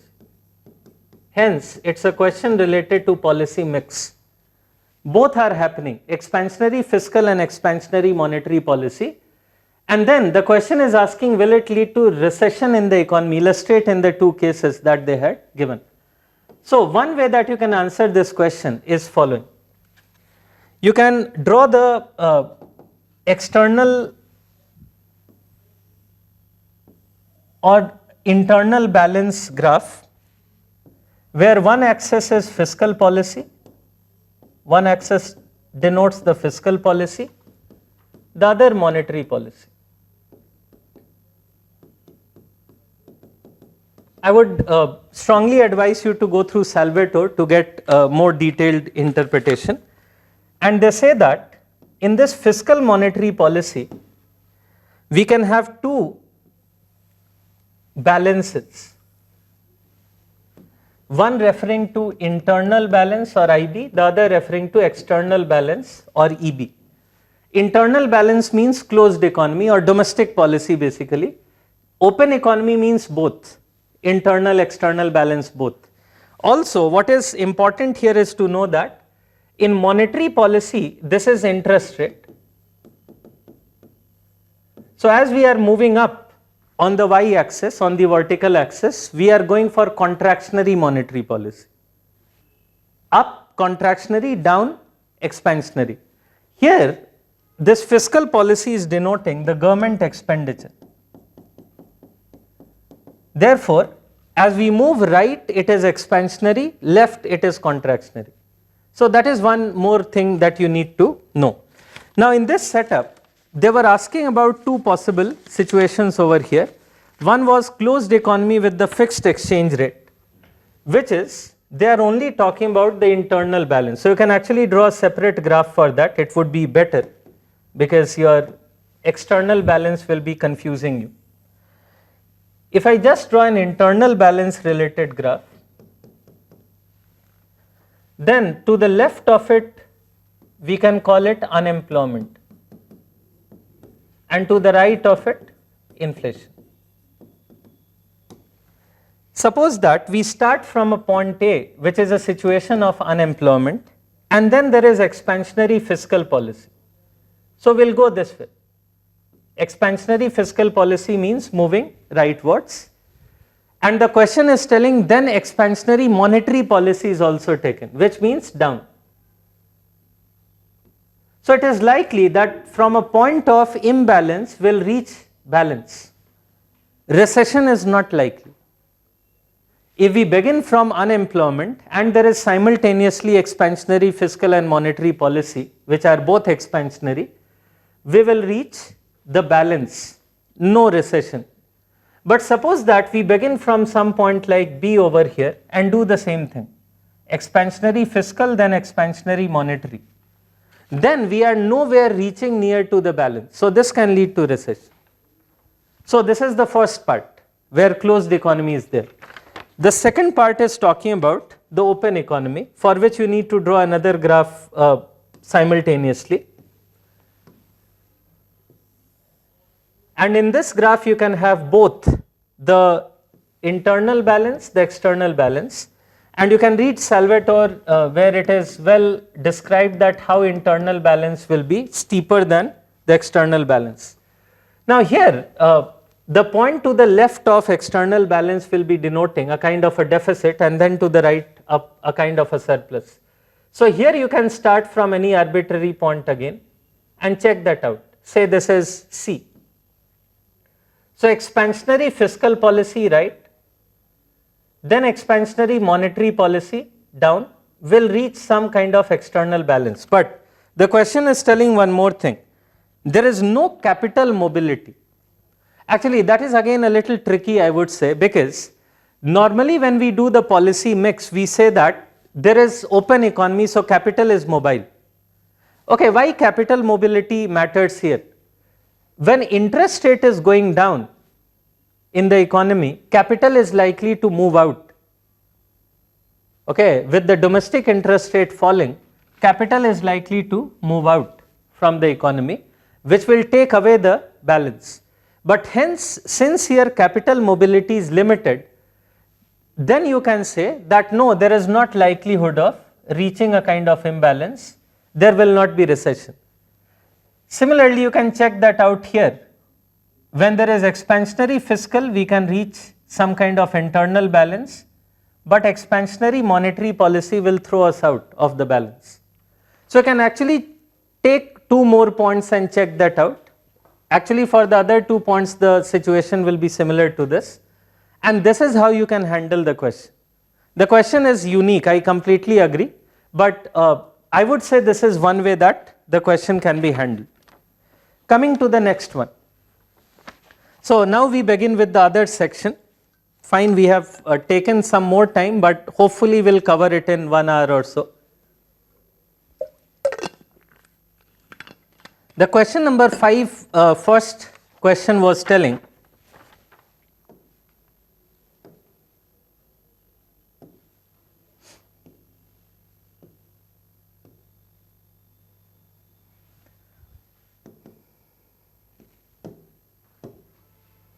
Rosenstein-Rodin's view, you have to explain that economic underdevelopment is the outcome of a massive coordination failure.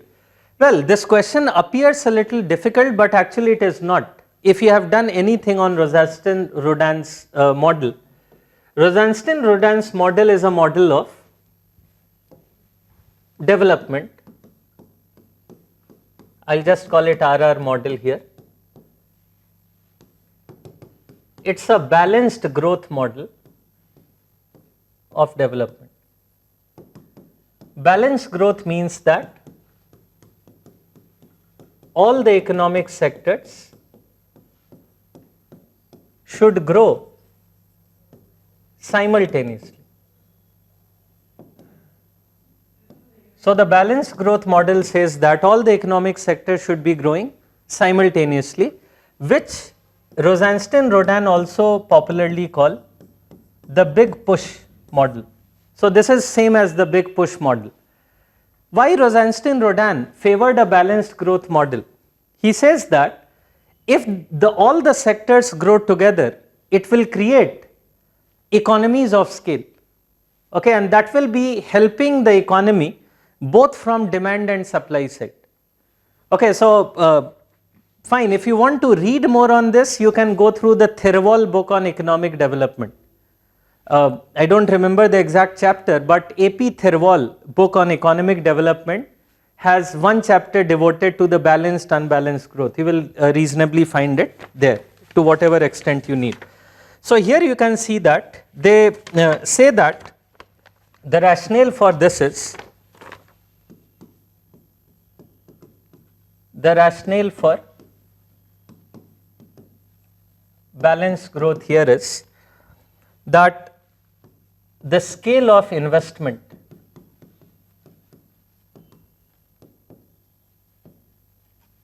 necessary to overcome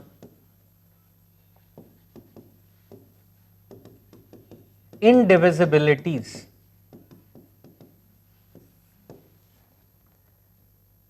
in demand and supply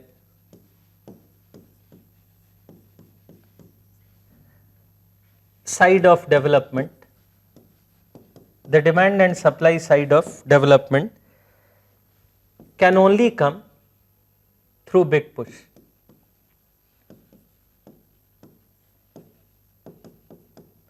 Okay, well, you can call all this briefly because the question is not asking you to write on big push only, they are asking on the coordination failure.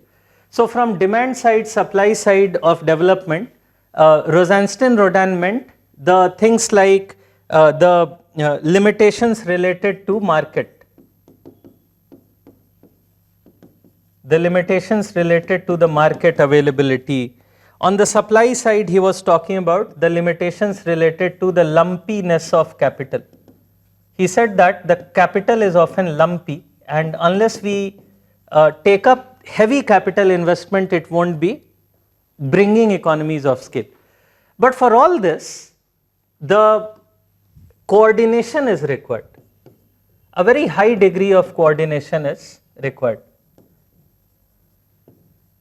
It needs coordination at multiple levels. So you can write it generally, coordination between agriculture and industry, consumer good and capital goods industry, private sector and public sector.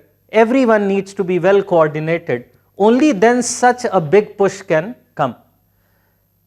Rosenstein-Rodin tells that if this coordination is not there, then things will just scatter around and these problems will remain.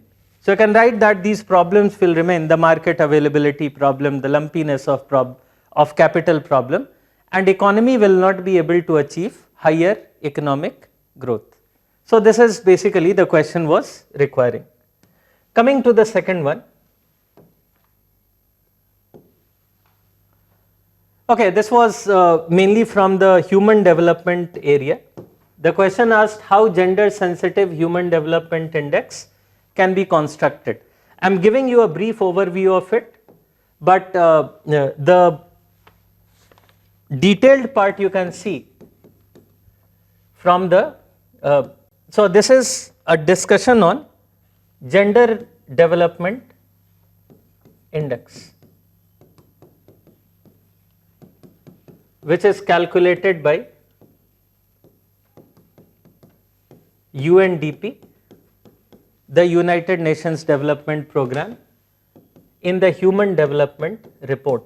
So I would highly advise you to go through some technical notes of human development reports.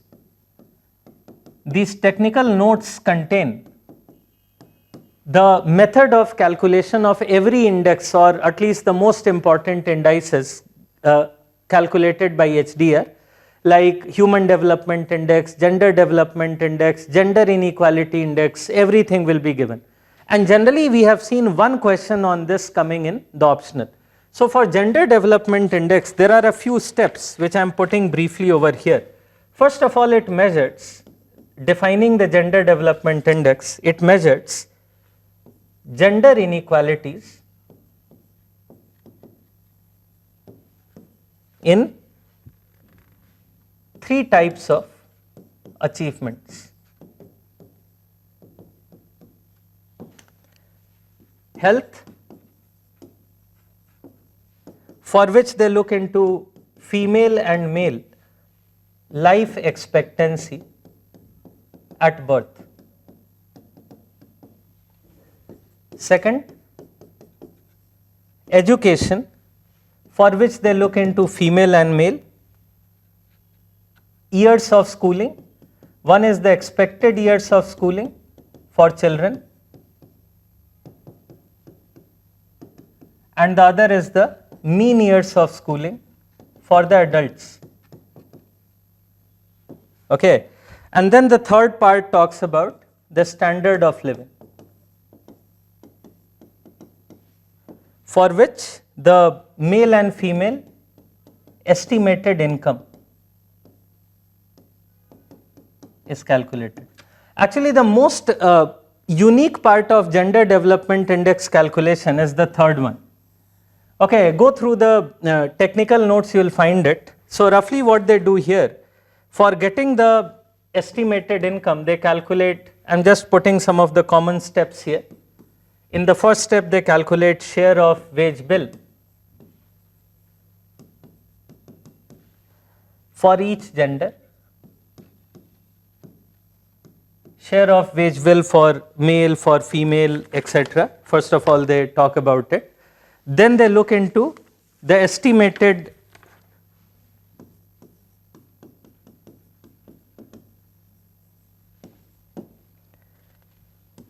female and male GNI per capita, the gross national income per capita. Then they calculate the dimension index, as is the case in human development index also. There are 3 dimension index which are calculated. And finally, in fact 2 things, 2 steps further. First, the HDI for female is calculated. Then HDI for male is calculated, which are both geometric means, okay, of the 3 dimension index.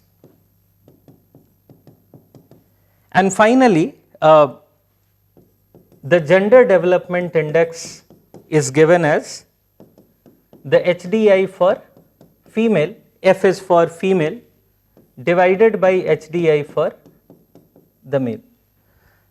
Actually, this is a simpler part. Given that it's a 10 marker, even if you do the basic steps, it is okay. But you are strongly advised to look into the methods of calculation. There may be longer questions also, bigger questions also formulated on that. Moving on to the next question. Okay, the next question asks that, show that the economic integration is the prerequisite to establish covered interest rate parity. Again, this is a question from international macroeconomics. You will get it in the Salvatore book on international economics part. Covered interest parity simply means where the foreign exchange risk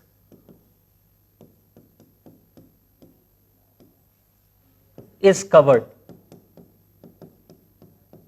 Okay, let me in general talk about it. What do we mean by foreign exchange risk is covered? Suppose that investor from one country invests money in the other country in order to get higher interest. Suppose India gives 7% interest, so US investors come here because in US they are getting only say 4% interest. But this is not the net return that they are getting. The net return will be dependent on foreign exchange risk also, which is when the US investor is taking back money from India after the returns are gained, then the rupee may have depreciated or appreciated. Obviously, both possibilities are there. In case rupee has been depreciated, their return will be less because there is foreign exchange rate risk. Foreign exchange rate risk. So the question is just asking that economic integration will remove it, which is sensible, very logical also. Economic integration means that there is more integration in terms of trade, investment, etc. One of the very good example of high degree of economic integration is Eurozone, where their currency itself is common, which is euro. So can you see in Eurozone, the foreign exchange risk will be zero, will no longer be there. Because they have same currency, there is no risk related to foreign exchange rate. I think even if you write this much, because it's a brief question, it will be okay.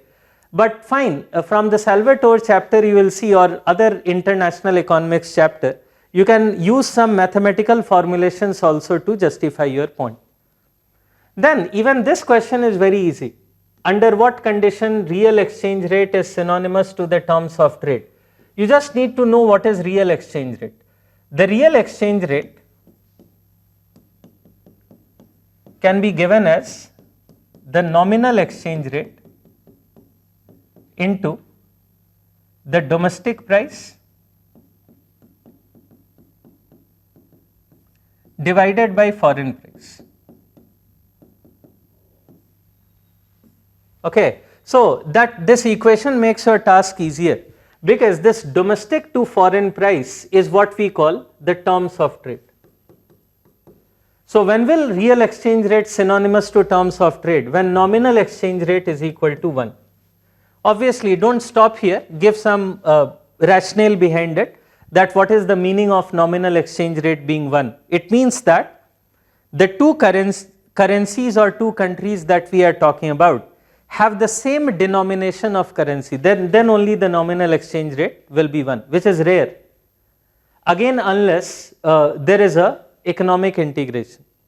So I think some link is also there between C and D part.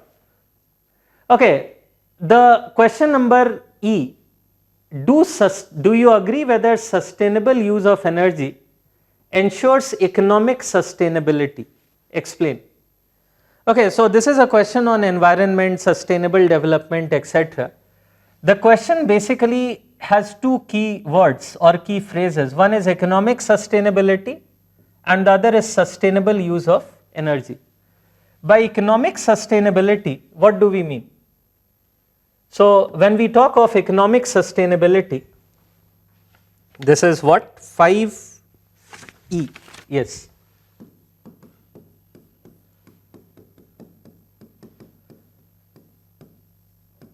By economic sustainability, we mean the economic growth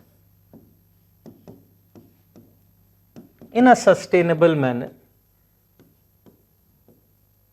where sustainable manner can mean with the factors like job creation, lower poverty, or you can say the other aspects related to which is improving the standard of living. Any other aspect that improves standard of living. So keeping this in mind, then you can go for answering this question, because you have to link this with the sustainable use of energy. So link the sustainable use of energy, for example, the renewable energy you can bring in. By the sustainable use of energy, one way that you can handle the question is by talking about renewable energy, like the solar power or the wind power, etc. How can this be linked to the job creation, lower poverty? I'm just giving you the basic link. I'm sure everyone will have their own unique way of answering the question. Sustainable use of energy can also be taken up by judicious use of the non-renewable energy. Like even if we are using the coal power, etc., how judicious use can lead to better economic or sustainable economic development. If you want to add something recent, you can add here the Green Grid Initiative. The Green Grid Initiative, which has been taken up in the COP26, the climate change meeting which happened recently. and you can add this kind of new examples over here, that how sustainable use can lead to economic sustainability. It's a short answer question, you don't need to spend too much of time on that. Coming to the next one.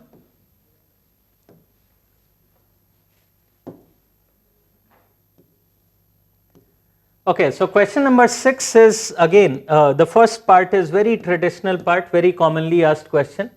Kuznets U-curve hypothesis, you had to evaluate this hypothesis, and then it is being told, does it also hold good for less developed country? Now, although it's a simple question, you need to read it carefully still.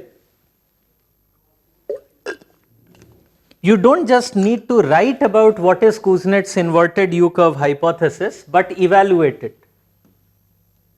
And then evaluate it for the less developed country. Now, inverted U-curve hypothesis is given in almost any standard textbook on economic development, okay, which says that, so this was your 6A, yes.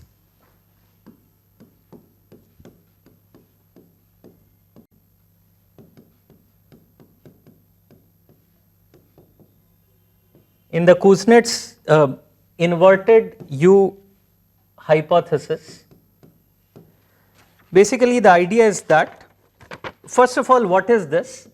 It is nothing but a time series plot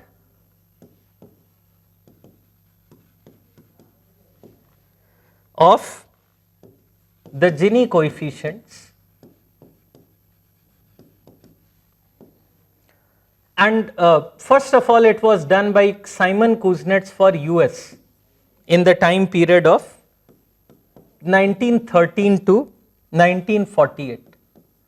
So the Kuznets hypothesis was first given for US for the time period of 1913 to 1948. Drawing Kuznets curve is nothing difficult. So on one axis you can take GNP per capita,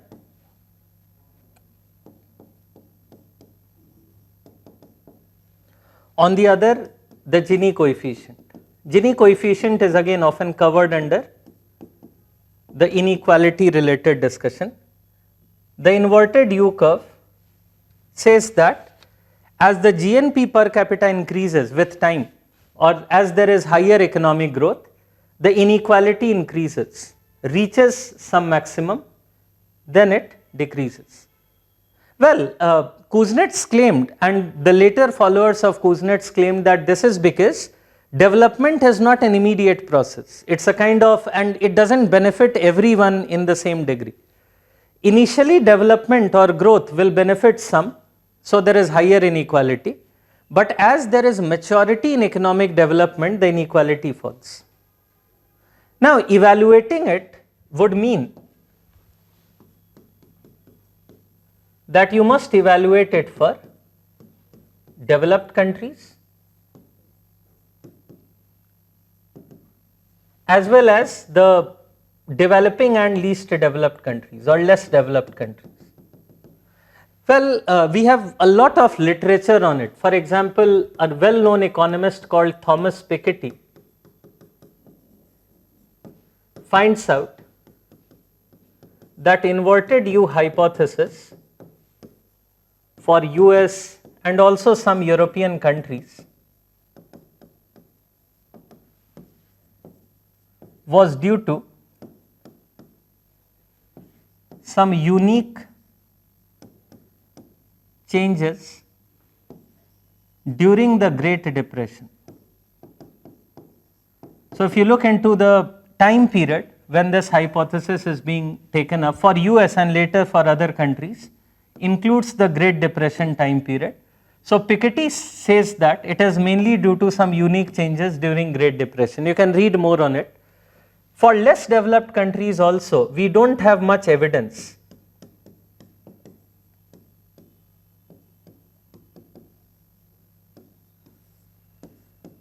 Except on some East Asian economies.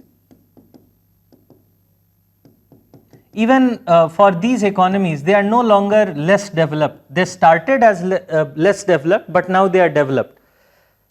Actually, one problem in this evaluation is that there is lack of data or the time series data. It's very difficult to get a long time series data on Gini coefficient for most of the less developed countries. So whatever works have been done, they have tried to use the cross-sectional data and try to find out. Well, in the cross-sectional data, sometimes the inverted U-shaped curve is actually true for the less developed country, but a critique of that also says that in a time series, in a cross-sectional data for less developed, typically the highest inequalities of the Latin American countries. So it may be just as a matter of coincidence that the Latin American countries are both mid-income and high inequality countries. If we remove the Latin American countries in these analyses, the inverted U-shape falls. All in all, we don't have much evidence. But again, since this is a long question, you need to put more specific studies, etc., which are commonly found in a number of books, like Todaro book on economic development has it. Even Thirwal should be talking about all that. Okay. Coming to the last part of the sixth question.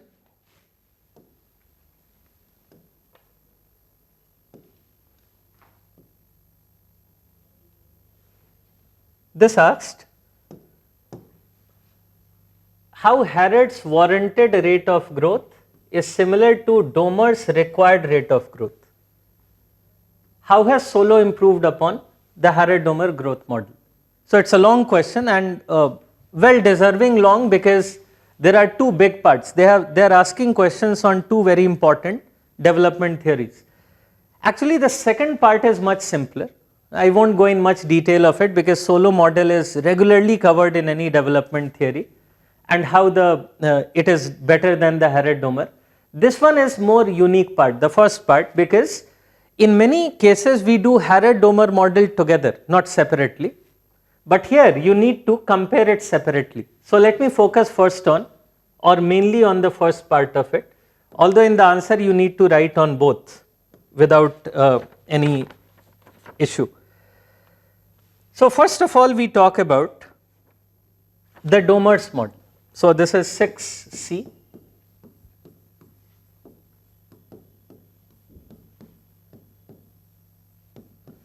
The Domars model uses two aspects in developing a development theory or growth theory, better called.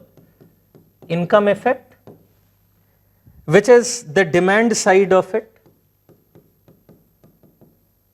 Okay, the Domars model has two sides, demand side and supply side. The demand side is more affected by the multiplier theory of Keynes. It is influenced by the multiplier theory. And the second one is capacity effect.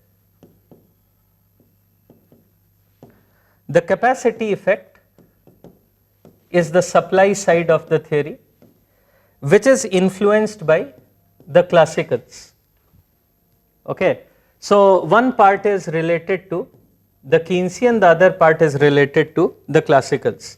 So briefly let me put it, how does it mean? So the demand side says that the demand for output YD will be equal to investment upon alpha, where alpha is marginal propensity to consume, save.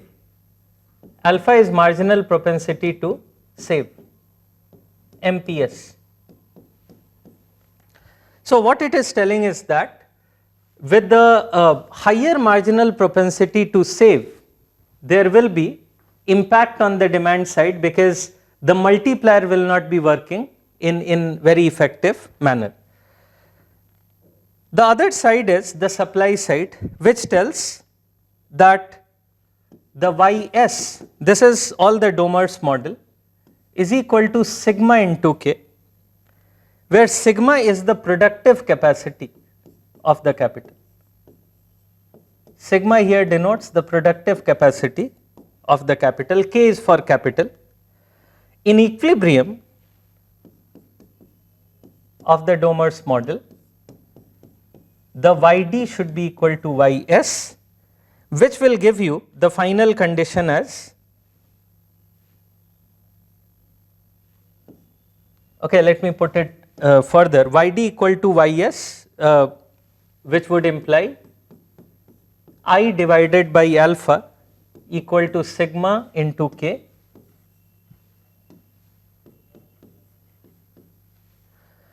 which implies that I is equal to alpha sigma K. You can call it one equation, which is the steady growth condition given by the Domars model. Okay, I equal to alpha into sigma K. This also implies that delta I will be equal to alpha sigma delta K equal to alpha sigma I. Okay, this is the situation that they are talking about, finally leading to delta I divided by I equal to alpha into sigma.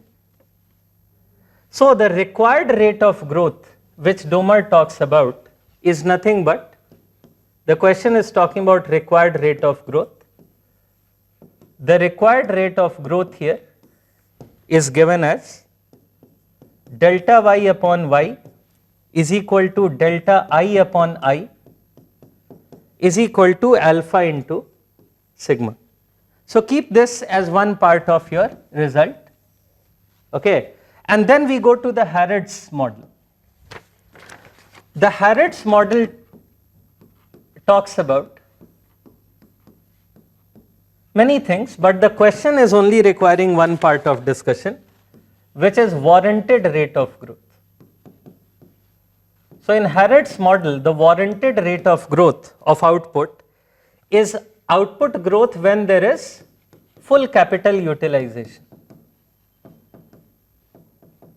The full capital utilization output growth, which is given as GW, W is for warranted, equal to S divided by theta R. What are these? S is savings rate and theta R is required capital output ratio. Now you must have done capital output ratio concept, which tells that lower capital output ratio implies higher efficiency, more productivity. So how do we compare it? If you compare the two, then you will see that theta R can be given as 1 upon sigma. If you compare the earlier equation and now the new equation, then if theta R is taken as 1 upon sigma, then we can say that lower R will be meaning higher productivity. Therefore, the required rate of growth that we talked about here is similar to the warranted rate of growth. Second part I leave it to you, the solo model, how is it an improvement? That is a standard part of every development book.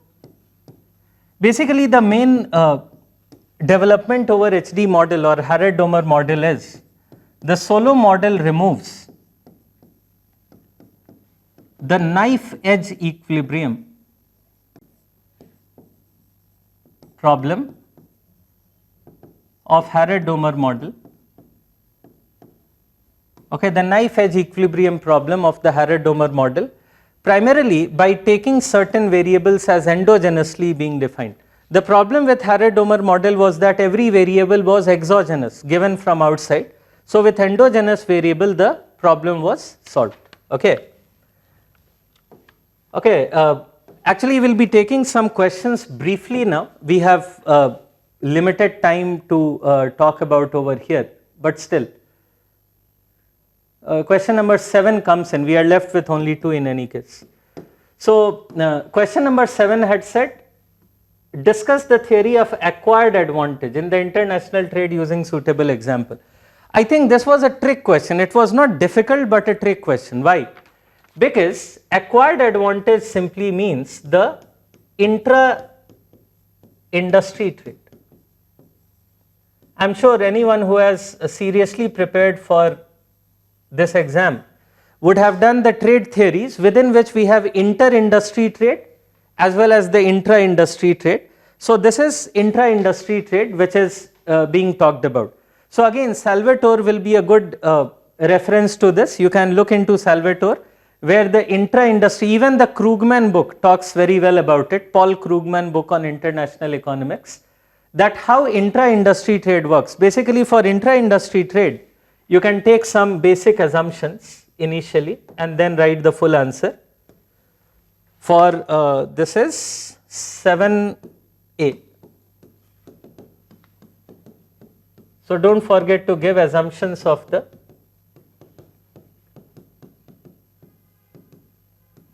intra-industry trade, or you can more formally write acquired advantage trade. I think once I tell you this would simplify the question for most of you. Okay. So in this case, the basis of trade or international trade are imperfect competition. For example, here we will have monopoly or some kind of a duopoly or monopolistic competition, and the other is economies of scale. So the intuition goes like this: if there is imperfect competition, it leads to product differentiation, and product differentiation gives a basis of trade. For example, in Eurozone, we have a lot of intra-industry trade where the different countries are manufacturing the same good but in different forms, like cars of different types. Why do they do this also is because there is economies of scale advantage. Obviously, you should write much more than this. You should take at least one model of intra-industry trade for explanation. So, which is reasonably done in Salvatore as well as the Krugman book. Then comes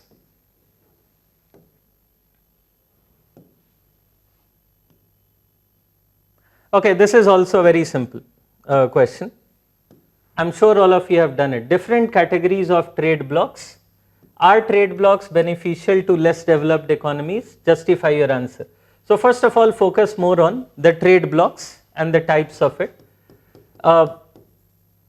Any standard book on international economics will be giving you the types of the trade blocks. So 4 or 5 types are there. Like, okay, let me write it here only. Like we have preferential trade agreement. Preferential trade agreement means lower trade barrier, like lower tariff, lower non-tariff barriers. Then we have the free trade agreement, where there is no trade barrier. So between the members of the free trade agreement countries, trade barriers are removed. Then we have custom union.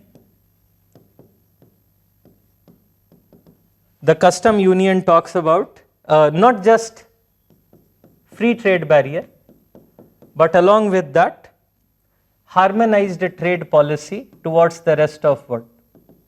There is harmonized trade policy for the rest of world. One example is European Union over here. Then we have common market. Common market means custom union plus free factor movement, particularly labor movement. And then the fifth one is economic union.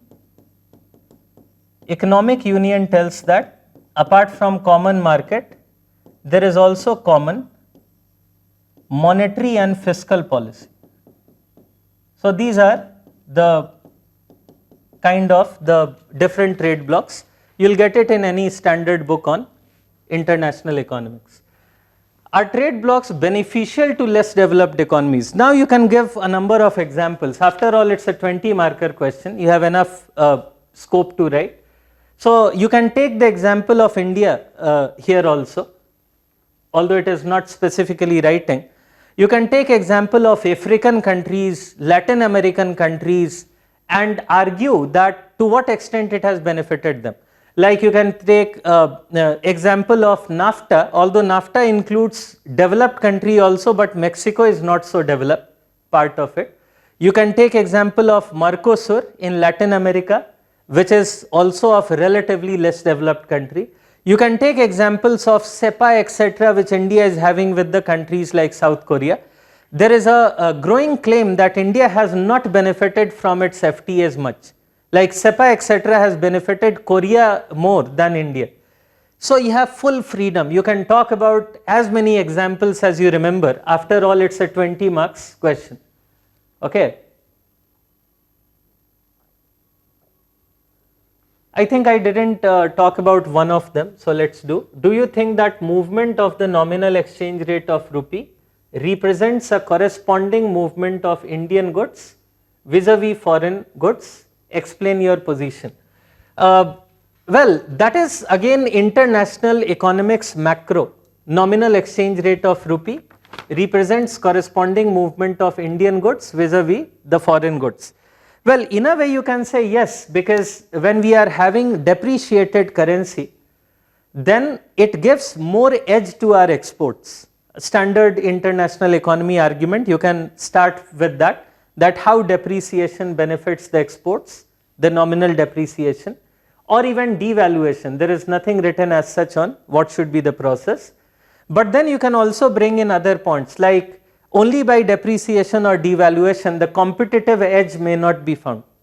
Like in India, during the entire post-economic reforms, this is specifically an India related question if you noticed, rupee. So you can be asked this question as paper 2 also. This is more of a paper 2 like question where you have to talk about entire post-reforms Indian economy. Feel free to talk about post-91 Indian economy here, because post-91 we have seen massive rupee depreciation as well as devaluation. So when there is devaluation, depreciation of rupee, economic theory tells that we should become better in terms of trade, but not necessarily. India has actually not become a very good player in terms of international trade, despite our rupee has depreciated a lot. Use all those evidences, trade in agriculture, trade in industries, trade in services in the Indian economy, because as a 15 marks question you need to talk about all those things. Okay, we come to the final question, although still we have 3 parts over here. I think personally that majority of you who were attempting this exam may not have gone through this, because this was perhaps the most weird of the questions which were asked, but still very briefly on them. If government raises tax on labor income and interest income, explain how potential GDP and economic growth are affected. This is still okay. Higher tax would mean that the GDP is likely to reduce. You can use the standard Keynesian aggregate demand. Use the standard Keynesian aggregate demand for it, which is y equal to c plus I plus g. And when taxes are higher, the c will be coming down, and through the tax multiplier you can say that the potential GDP economic growth will be less. When they talk about interest income, they are expecting you to write also about the speculative demand, etc. Because when interest income is taxed, that is discouraging investment, and accordingly the aggregate demand part can be brought in. Okay, so that also you can bring in here and answer the question. This is something which is again a very thought-provoking kind of a question. Examine the effect of providing public service by a private agency at a lesser price than earlier, one on closed economy with fixed wages, other on closed economy with flexible wages. Well, actually you can also link it to certain economic theories formally, but I thought the main thing which you need to understand here is that you can bring in the issues related to both public goods and the fixed and flexible wages out here. Like the fixed wages concepts are more common in the Keynesian theory, the flexible wages is more common in the classical theory. So bringing that together, this question can be answered. And finally, this is also very interesting, let me tell you why. We have seen many questions on Arrow's impossibility theorem earlier also, that was not a surprise. And I am sure most of you have prepared seriously for this exam, would have done the Arrow's impossibility theorem, the 5 conditions which Arrow gives for a social welfare function, and then claiming that only 4 of them can be taken up, 5th one will not be. That is why we call it Arrow impossibility theorem. Buchanan is not an economist, and that is why this question came as a surprise. Buchanan has been more of a political expert who claims that Arrow talking about the social preferences etc. in the matter of social welfare is not good. That is his criticism, that social preferences should not be used in creating a social welfare theorem. That was the main criticism. However, Sen came to help Arrow on this. Sen said that actually Arrow is not talking about just social preference. Arrow is talking about social welfare function. So Sen here is differentiating between, okay, let me write it down separately again. Sen here is differentiating between the social preferences, which was the Buchanan's claim that social preferences should not be part of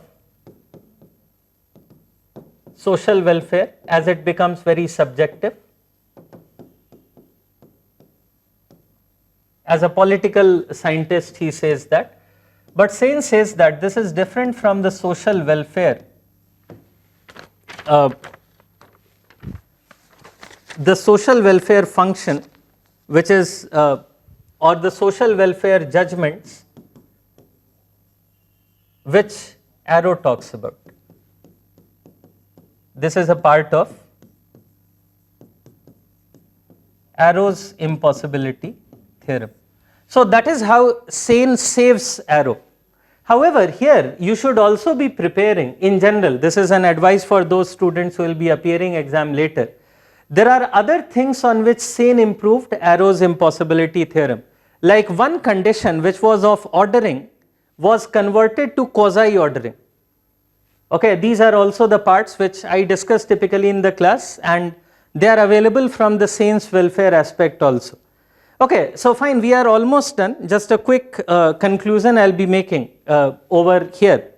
There are a few common advices, particularly to those people who will be appearing for exam.